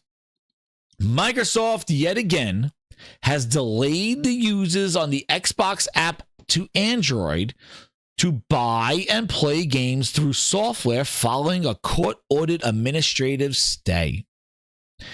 This is what happens when you say other people's shit is your shit. This is what happens when you try to make yourself like a virus, like a leech, like a mosquito. and you think that you're going to try to leech off other people's shit, other people's storefronts, other people's devices, other people's operating systems, and you're going to just put your shit there and call it your own, this is what happens. And even if you get in there, they're going to make it hard for you. They're going to put you on page 5, bitch. They're going to put you on the page 6 with goddamn Panda Pop reiterations of bootleg Panda Pops. That's where your app is going. You think you're going to put your app on front page news? Unless you pay for it. But this is what happens when you leech and be you basically be a friggin' virus and try to talk other people's shit. You can't do what you want to do because you need to rely on your competition. You could not say they're your competition. You could say whatever you want. You called your refrigerator an Xbox. You could do whatever you want, you crazy drunk Xbox. But when it comes down to the business, when it comes down to making the monies and doing what you want to do, your competitors are going to make it hard as hell. Hell, PlayStation themselves made it hard as hell. You wanted to put Gamepass there and call it a day, call it an Xbox. But PlayStation said, fuck no. And because they said fuck no, you had to build frosted glass in all your studios and start working on native versions of your games to put on PlayStation. Because PlayStation said, you ain't putting that Game Pass cloud shit on our platform. We got our own cloud. But PlayStation, you're our friends. We put Minecraft there. Look at me, Phil. I'm your friend. You're my competitor. You're not my friend. You're my competitor, and you're trying to put your service on my platform and compete with my service. I'm trying to do my thing, Miles Morales. It's time I do my own thing. That's what Microsoft has to do. Because they are trying to leech off of everybody else's success. Everybody else's penetration. Market penetration. Penetration. They've got there. They are there already. They all got the market under their belt. You just want to jump in and say, me too. But they're going to be like, yo, I built this house. I built the storefront. Fuck you living here. You got to earn your way in my house. And they're seeing rubber hits the road. This app has been delayed. Their Xbox mobile store, fuck those. That's supposed to come out in July. And now, court ordered administrative, a temporary one, Sarah Bond said. A temporary one. Sarah Bond's right here. Sarah Bond says, here we go. At Xbox, we want to offer more players choice on how and where they play, including being able to play and buy games directly from the Xbox app. Oh, but who's making money on that? I recently shared our ambition to unlock these features first with the Google Play Store on Android in the US, while other app stores adapt to meet customer demand. Due to a temporary administrative stay recently granted by the courts, we are currently unable to launch these features as planned. Our team has the functionality built and ready to go as soon as the court makes a final decision. We're eager to launch and give more choice and flexibility and charge you $20 a month in addition to the game. Oh, she didn't put all that in there because she sounds like she's just giving her games away, don't you think? It sounds like, oh, we just want to give you free shit, but Android's not allowing us to give us free shit. Isn't that what it sounds like? That's why I fucking hate them. They all sound like they're giving us free shit. But we just want to give you our games, but they won't let us. It's like, fuck no. You want us to subscribe for your $20 a month and $60 on top of that. What the fuck are you talking about? You're not giving us shit. Right? You're right. They act like, oh, we want to give everybody to give. Just take it. Just take it. They're not giving you shit. Stop lying. But Thrifty, what do you think about them being a virus, a leech like this? Do you think this is going to be a success story for them? No, nothing has been. Like, yeah, they tried to come out of the gate with cloud. Sony kicked their ass with that. Sony just kicked their ass again. The week the Flight Simulator couldn't launch on xCloud, Sony says, hey, here's 201 games. Sorry, 204. Here's 204 games. Sorry, guys, I've been sick all week. Here's 204 games. Play them via the cloud subscription service. Oh, and we already have the handheld in your hand. Have a nice day. Thank you. Goodbye. Oh, and how does it run? Guess what? It actually runs pretty damn stable. So that's just one area. Then you have the subscription model. Sony's kicked their ass on that one. Then you have, like, it seems like the controllers. Yes, PlayStation has always had, like, hey, we're not going to be releasing just these banger colors and stuff like that. Xbox has always been known for having the greatest looking controllers. And then now even Sony's coming out with their Chroma line. And Jez, when I saw the picture you took of yours, I had to go out and buy a damn one myself. Dude, that thing was awesome. It's freaking sick. Yeah. The paint job on that, going from the purple to the blue, depending on how you look at it, is always. And it's all around the whole thing too. It's pretty cool. Like yes, anybody who watches cars take like several left turns for 3 hours during the spring and summer remembers that paint style being on every single one of Jeff Gordon's cars. And so, anyways, that's a throwback to back in the day for some NASCAR stuff. But anyways, it's always been one of my favorites. But like even that now, Sony's going to kick their ass on. Sony kicks their ass on peripherals. Sony kicks their ass on consoles. Sony kicks their ass on everything. So this is going to be nothing different. Yeah. Like it's just going to be like they are essentially beta testers for PlayStation now, and that's it. Yeah, and the cloud is basically still in beta as well. They're trying. Right, but cloud's been in beta for 37 years. Yeah, well, they don't, like it's. The problem is that and they just talk too much about their stuff. They talk about all their intentions and they try to get buy-in before they even demonstrate the details. Like that's the problem. Like they never get the buy-in based off the quality of the product. Or the quality of the experience. They always try to talk about, we're gonna do this, we plan on doing this, our vision is this, and they try to get people to buy in on the vision, but they never deliver on that vision. See, what they should do is not talk, do the shit, and then as people are experiencing it, then tell us about their vision and stuff like that. Like, you know, think about this like a movie. Do you want to see all the behind the scenes of how the movie was made before you see the movie? No, it's after you see the movie, then you're like, yo, that movie was awesome. How did they do it? Now tell me about what the vision is and what the future is and how they did it. The thing is Microsoft never does that. They're always talking about and that's why I thought it was crazy how, like you said, like how Sony just cloud. Sony basically made the portable into a cloud device, like boom, overnight. There was no Herman Holtz sitting down like, you know, one day I'll take the PlayStation Portal that we're using today and turn it into the cloud so that you don't need a PlayStation. And then we're going to make you not need a PlayStation and you can play certain games with a subscription. And then you could play games without the PlayStation. But then you could buy the PS5 if you want to, but you don't need to. You could play it on the Portal. And the Portal will be your new PlayStation. And you can play it on the cloud with a subscription for $17.99 a month. We may go up in price. There'll be certain games, but it's going to be great. Herman Holtz didn't say shit. They're like, dude, update 4.0 today. Play your cloud games. Like, holy shit. Like, where did this come from? Meanwhile, Phil Spencer has been talking about cloud gaming since 2017. Would you ship that? He did ship it with a beta on it. He did exactly what that fucking guy said in the interview. He slapped beta on it and shipped it. He said, here you go. But they're trying. The problem is like they want to sell these $60. Listen, Google, fucking Google, who does not have Stadia anymore. They're going to let Microsoft bring on an Xbox app and charge $60 with Google Play. And you think Google's going to sit there and go, don't worry, Sarah, it's on us.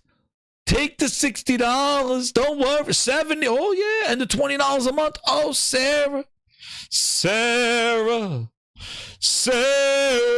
Just take it, Sarah. We're Google. Just take it. You think they're going to say Google? They're going to be like, fuck that. I want 10% of all your shit. 15. Like, that's what they're going to do. It's our store. It's our phone. It's our operating system. You are using our place. Go ahead, Thrifty. I want you tomorrow to go get a table, take all your video games, put it in the middle of the fucking mall, and start selling your shit and think that you can keep that money and not get kicked out by security. That mall will be like, bitch, you got to pay for that space. You got to give us a cut of your profits. There's a tax. Like, you can't just set up shop in front of, like go to Walmart and go pull up a booth, pull up a tent in the middle of Walmart and be like, I'm selling my 3D prints. Walmart be like, who the fuck is this? That's what Microsoft's doing.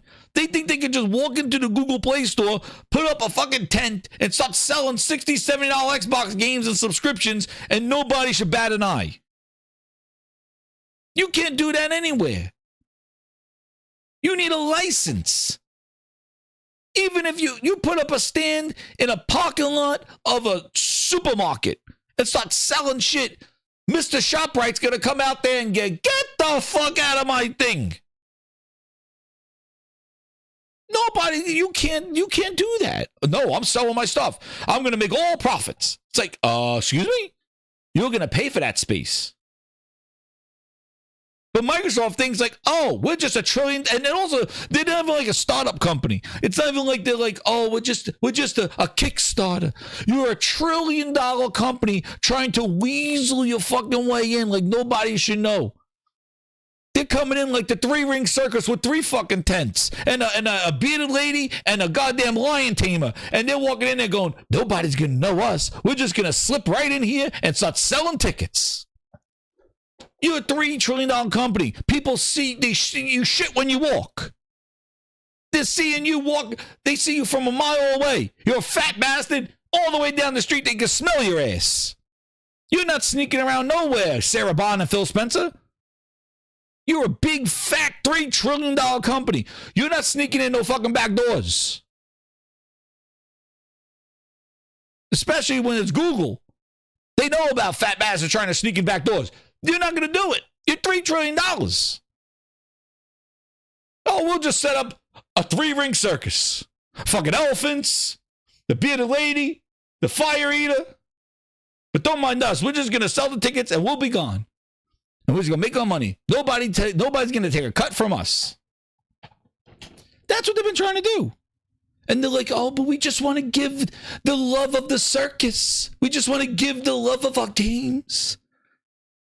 We just want to give them, but they're stopping us. Oh, Google stopping us from giving our games. People don't even want your fucking trash ass Yankee Jones. And that's the thing. It's not even like you're shopping around with fucking like Mario and Zelda and shit. You're stopping around with Yankee Jones and the S-Fucks. Like, get the hell out of here. Like, seriously. What the hell are they shopping around with? They're coming out there with... Like, what the hell are they doing? That's them. It's not even like they're coming out with some quality shit that everyone wants to play. They're like, who's this? The first quarter of their year is going to have Janky Jones coming to PlayStation and Avowed going to Xbox, both games that look like dog shit. Like, but we want to just give... You should be giving that shit away for free. Like, come on. Get the fuck out of here. Then, like, in April, we're getting Ghost of Yotai. Like, what the... We're not the like same. Shouting around with pennies. They're shouting around with pennies, dude. Oh, we just want to give what you get. Like, nobody wants your shit anyway. Oh, there's so many gamers on the Google store that can't wait to play Janky Jones in the shitholes. Get the hell out of here. In the circle ass. Get the hell out of here. Yeah, they can't. Oh, they just want to play Janky. Nobody, we got IHOP on board. Oh shit! Like, nobody wants your shit. But they come off there playing the victim. Exactly. They're acting like, oh, please, dude, get the hell out of here with your shit. Stop it. You had a whole Windows Phone division. You bought it, Nokia. You owned their ass. You had your own phone, your own operating system. You had everything. You could control everything, and you failed that. You You have a box underneath the TV that's the most important. The people that buy the most and spend the most. About console is it's your highest value gamer. It's your person who plays the most, they buy the most. They got the games, they got the consoles, they got 20,000 controllers. They want to play, they're lined up there. You control the operating system, you control the software, you control everything. But no, you want to try to weasel your way on the Google Play Store and sell people a streaming service, $20 a month subscription, and a $60 game. And strap-on controllers in the Google Play Store. That's the experience you want. I'm going to work 5 years building a game for Microsoft so that they could put me on a goddamn Google phone streamed over the internet with a strap-on and a goddamn over the 4G networks.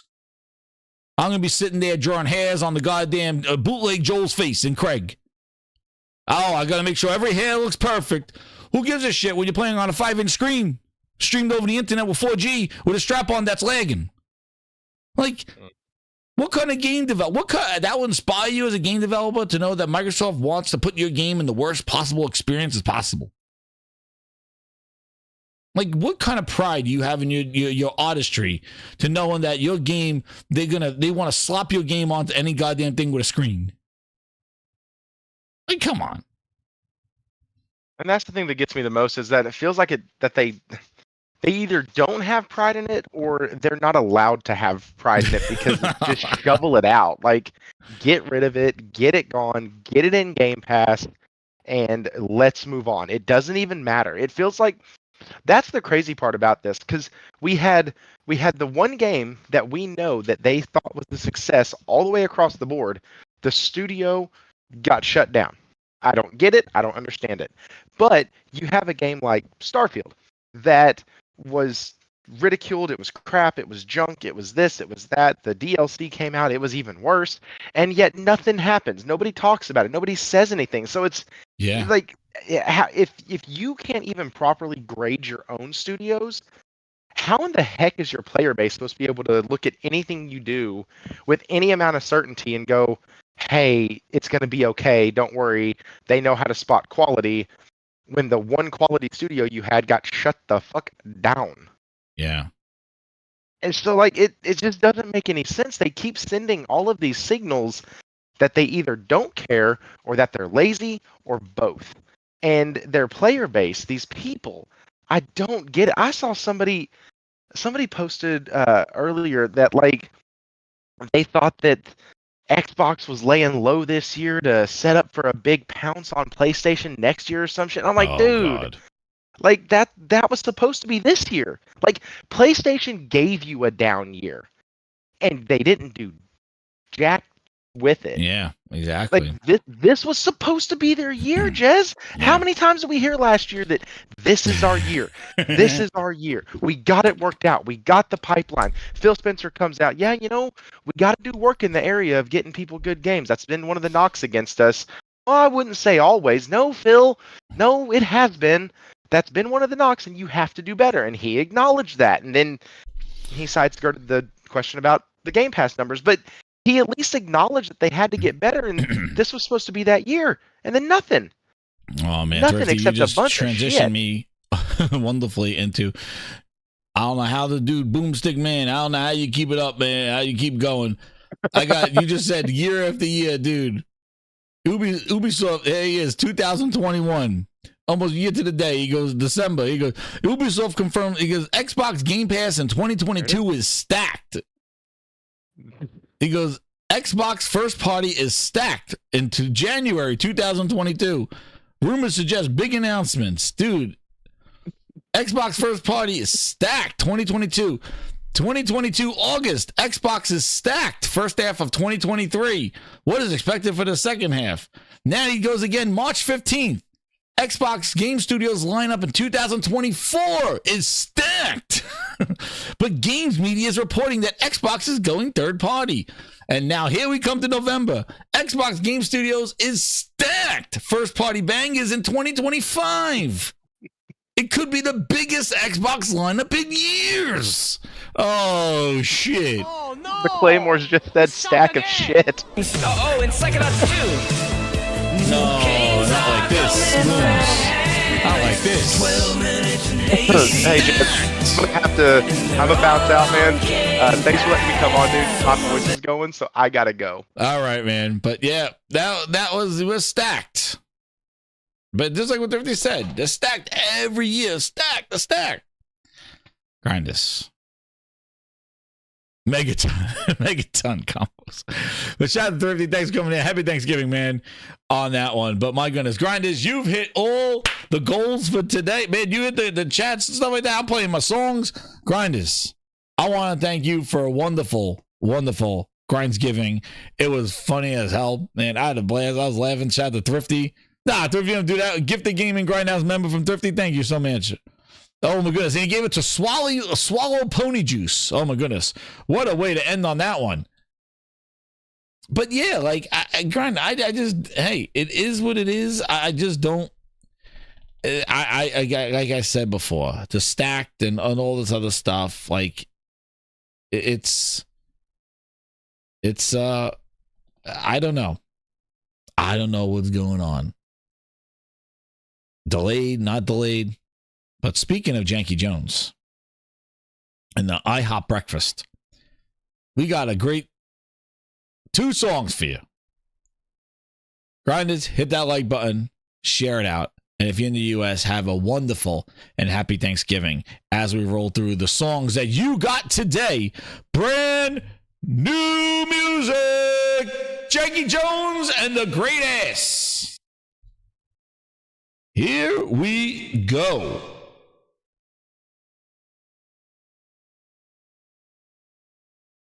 Oh, wait, it's not working. Hold on, my Janky Jones. There it goes. Now it works. And Baldante with the 20 gifted grinders. Holy crap. Ooh. Hey, thank you, Baldante. Bomb. He dropped the bomb at the end. But don't leave yet, see, Grinders, don't leave. He got Jay Thomas. He got King Hoff. He got Quaquazi. Matty Beast of the East is here. Mooch got it. Oh shit, the Mooch. He got it. Happy Thanksgiving, Mooch. Fred Vince. Capano. Hayden Capitelli. Hey, Italian, Hayden. Welcome, Italian, fellow Italian, to the VIPs. Baldante getting everybody. Truth Serum. And to follow that huge bomb, you're not going to want to miss these brand new songs exclusively first time here as a thank you to you. Happy Thanksgiving to those in the U.S. Hit it away, Janky Jones. All new music coming your way. It's coming. Hit me with the jank. Janky Jones got a crooked smile, great ass dancing all the while. In the back streets, no denial, swinging hard with a rough trial. Janky Pro is a janky punch, great ass breaks it with a crunch. In the alley, feeling lunch, swagger makes the fools just bunch. Janky Jones on a wild ride, great ass swerving side by side, knocking down walls with some pride. In the city, they can't hide. Janky's fists, they take no rest, great ass runs with flame and zest. In the chaos, they're the best, living life without a vest.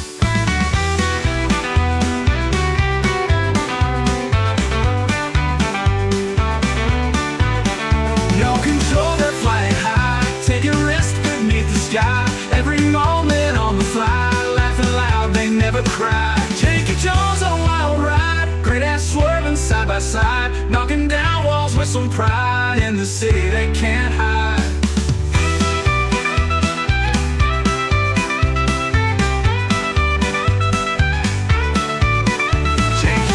Janky punch, great ass breaks it with a crunch. In the alley, feeling lunch, swagger makes the fools just bunch. Janky Jones on a wild ride, great ass swerving side by side, knocking down walls with some pride. In the city, they can't hide.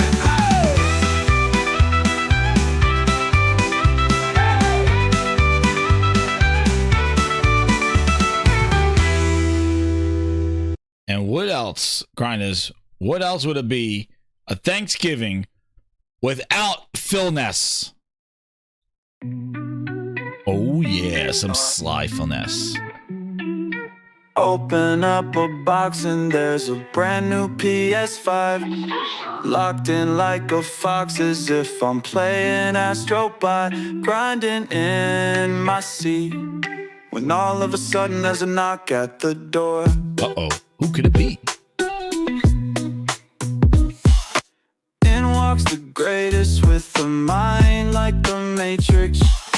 Green lights glowing in his hands. Uh-oh. He said he needs no introduction, you already know his name, and you're lucky to see the green again. Phil Ness, Phil Ness. Oh man. Phil Ness, the Phil Ness, got the Phil Ness. Phil Ness, Phil Ness, the Phil Ness, got the Phil Ness. I said I'm Sony, I got a brand new PS5.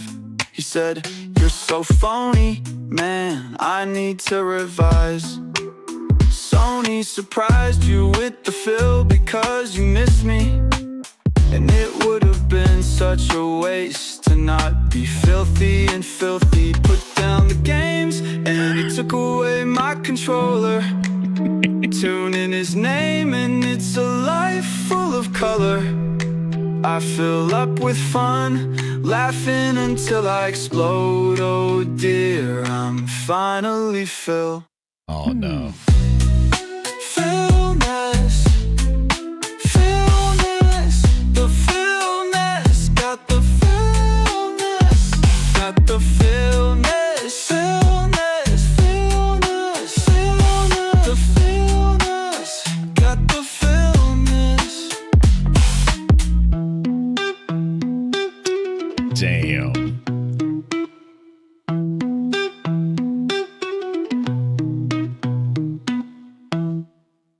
Man, oh man. Well, thank you again, Grinders. We're going to do a happy Thanksgiving, GrindsGiving song on the out. But those are your two songs. But hey, if you like those songs, that is what the ultimate grinders are getting. Those are the songs. They get those in a playlist. So you get them in YouTube Music and you can just jam on them in a playlist for the songs. So they'll get them in the songs and get them on day and date when they release.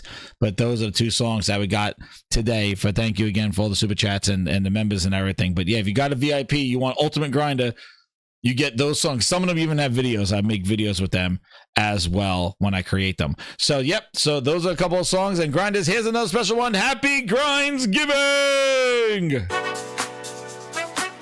25 is coming. Thanks again, Grinders. Hit that like button on your way out. Shout out to the VIPs and all the new members. Welcome to the Gaming Grindhouse. Good night, everybody. Phil Spencer on the mic, begging for them subs. Winter night cold, trying to warm with some grubs. Hand out for table scraps, gaming down the hubs. Xbox cold drops, like lottery for clubs. Grindhouse fever, controllers in the air. Pixelated dreams, nothing we can spare. Virtual reality, busted chair. Kid keeps losing, guess life's unfair. Happy GrindsGiving where the players unite. Joysticks in hand, playing deep into the night. High scores climbing, LED lights. Epic battles, our duels we excite. Campaigns long with no time to pause. Heartbeat sinking, no regard for laws. Controller sweat, yeah, that's our cause. Loot box chant, we defy the odds. Thankful for the glitches, thankful for the cheats. Speed runs making history, crowd on their feet. Weird game physics, NPCs on repeat. In this pixel paradise, time we defeat. Digital warriors, level up's a must. Trophy stack high, gather them like dust. Game nights, fuel them up, spicy crust. Loading screen waits, ain't got trust.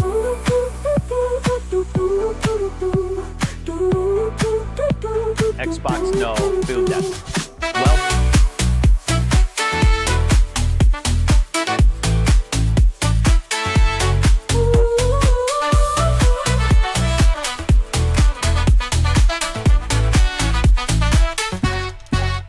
Happy GrindsGiving where the players unite. Joysticks in hand, playing deep into the night. High scores climbing, LED lights. Epic battles, my dues we excite. campaigns long, with no time to pause. Heartbeat sinking, no regard for laws. Control the sweat, yeah, that's our cause. Loot box chant, we defy the odds. Thankful for the glitches, thankful for the cheat. Speed runs, making history, crowd on their feet. Weird game physics, NPCs on repeat. In this pixel paradise, time we defeat.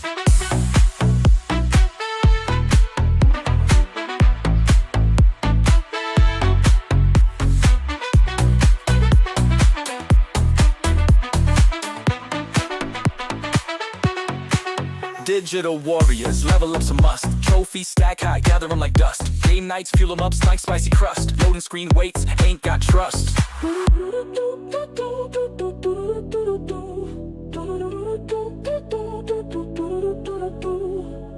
Digital warriors, level up's a must. Trophies stack high, gather them like dust. Xbox, Game nights, no. fuel them Build up, test. Well, spicy crust. Loading screen waits, ain't got trust.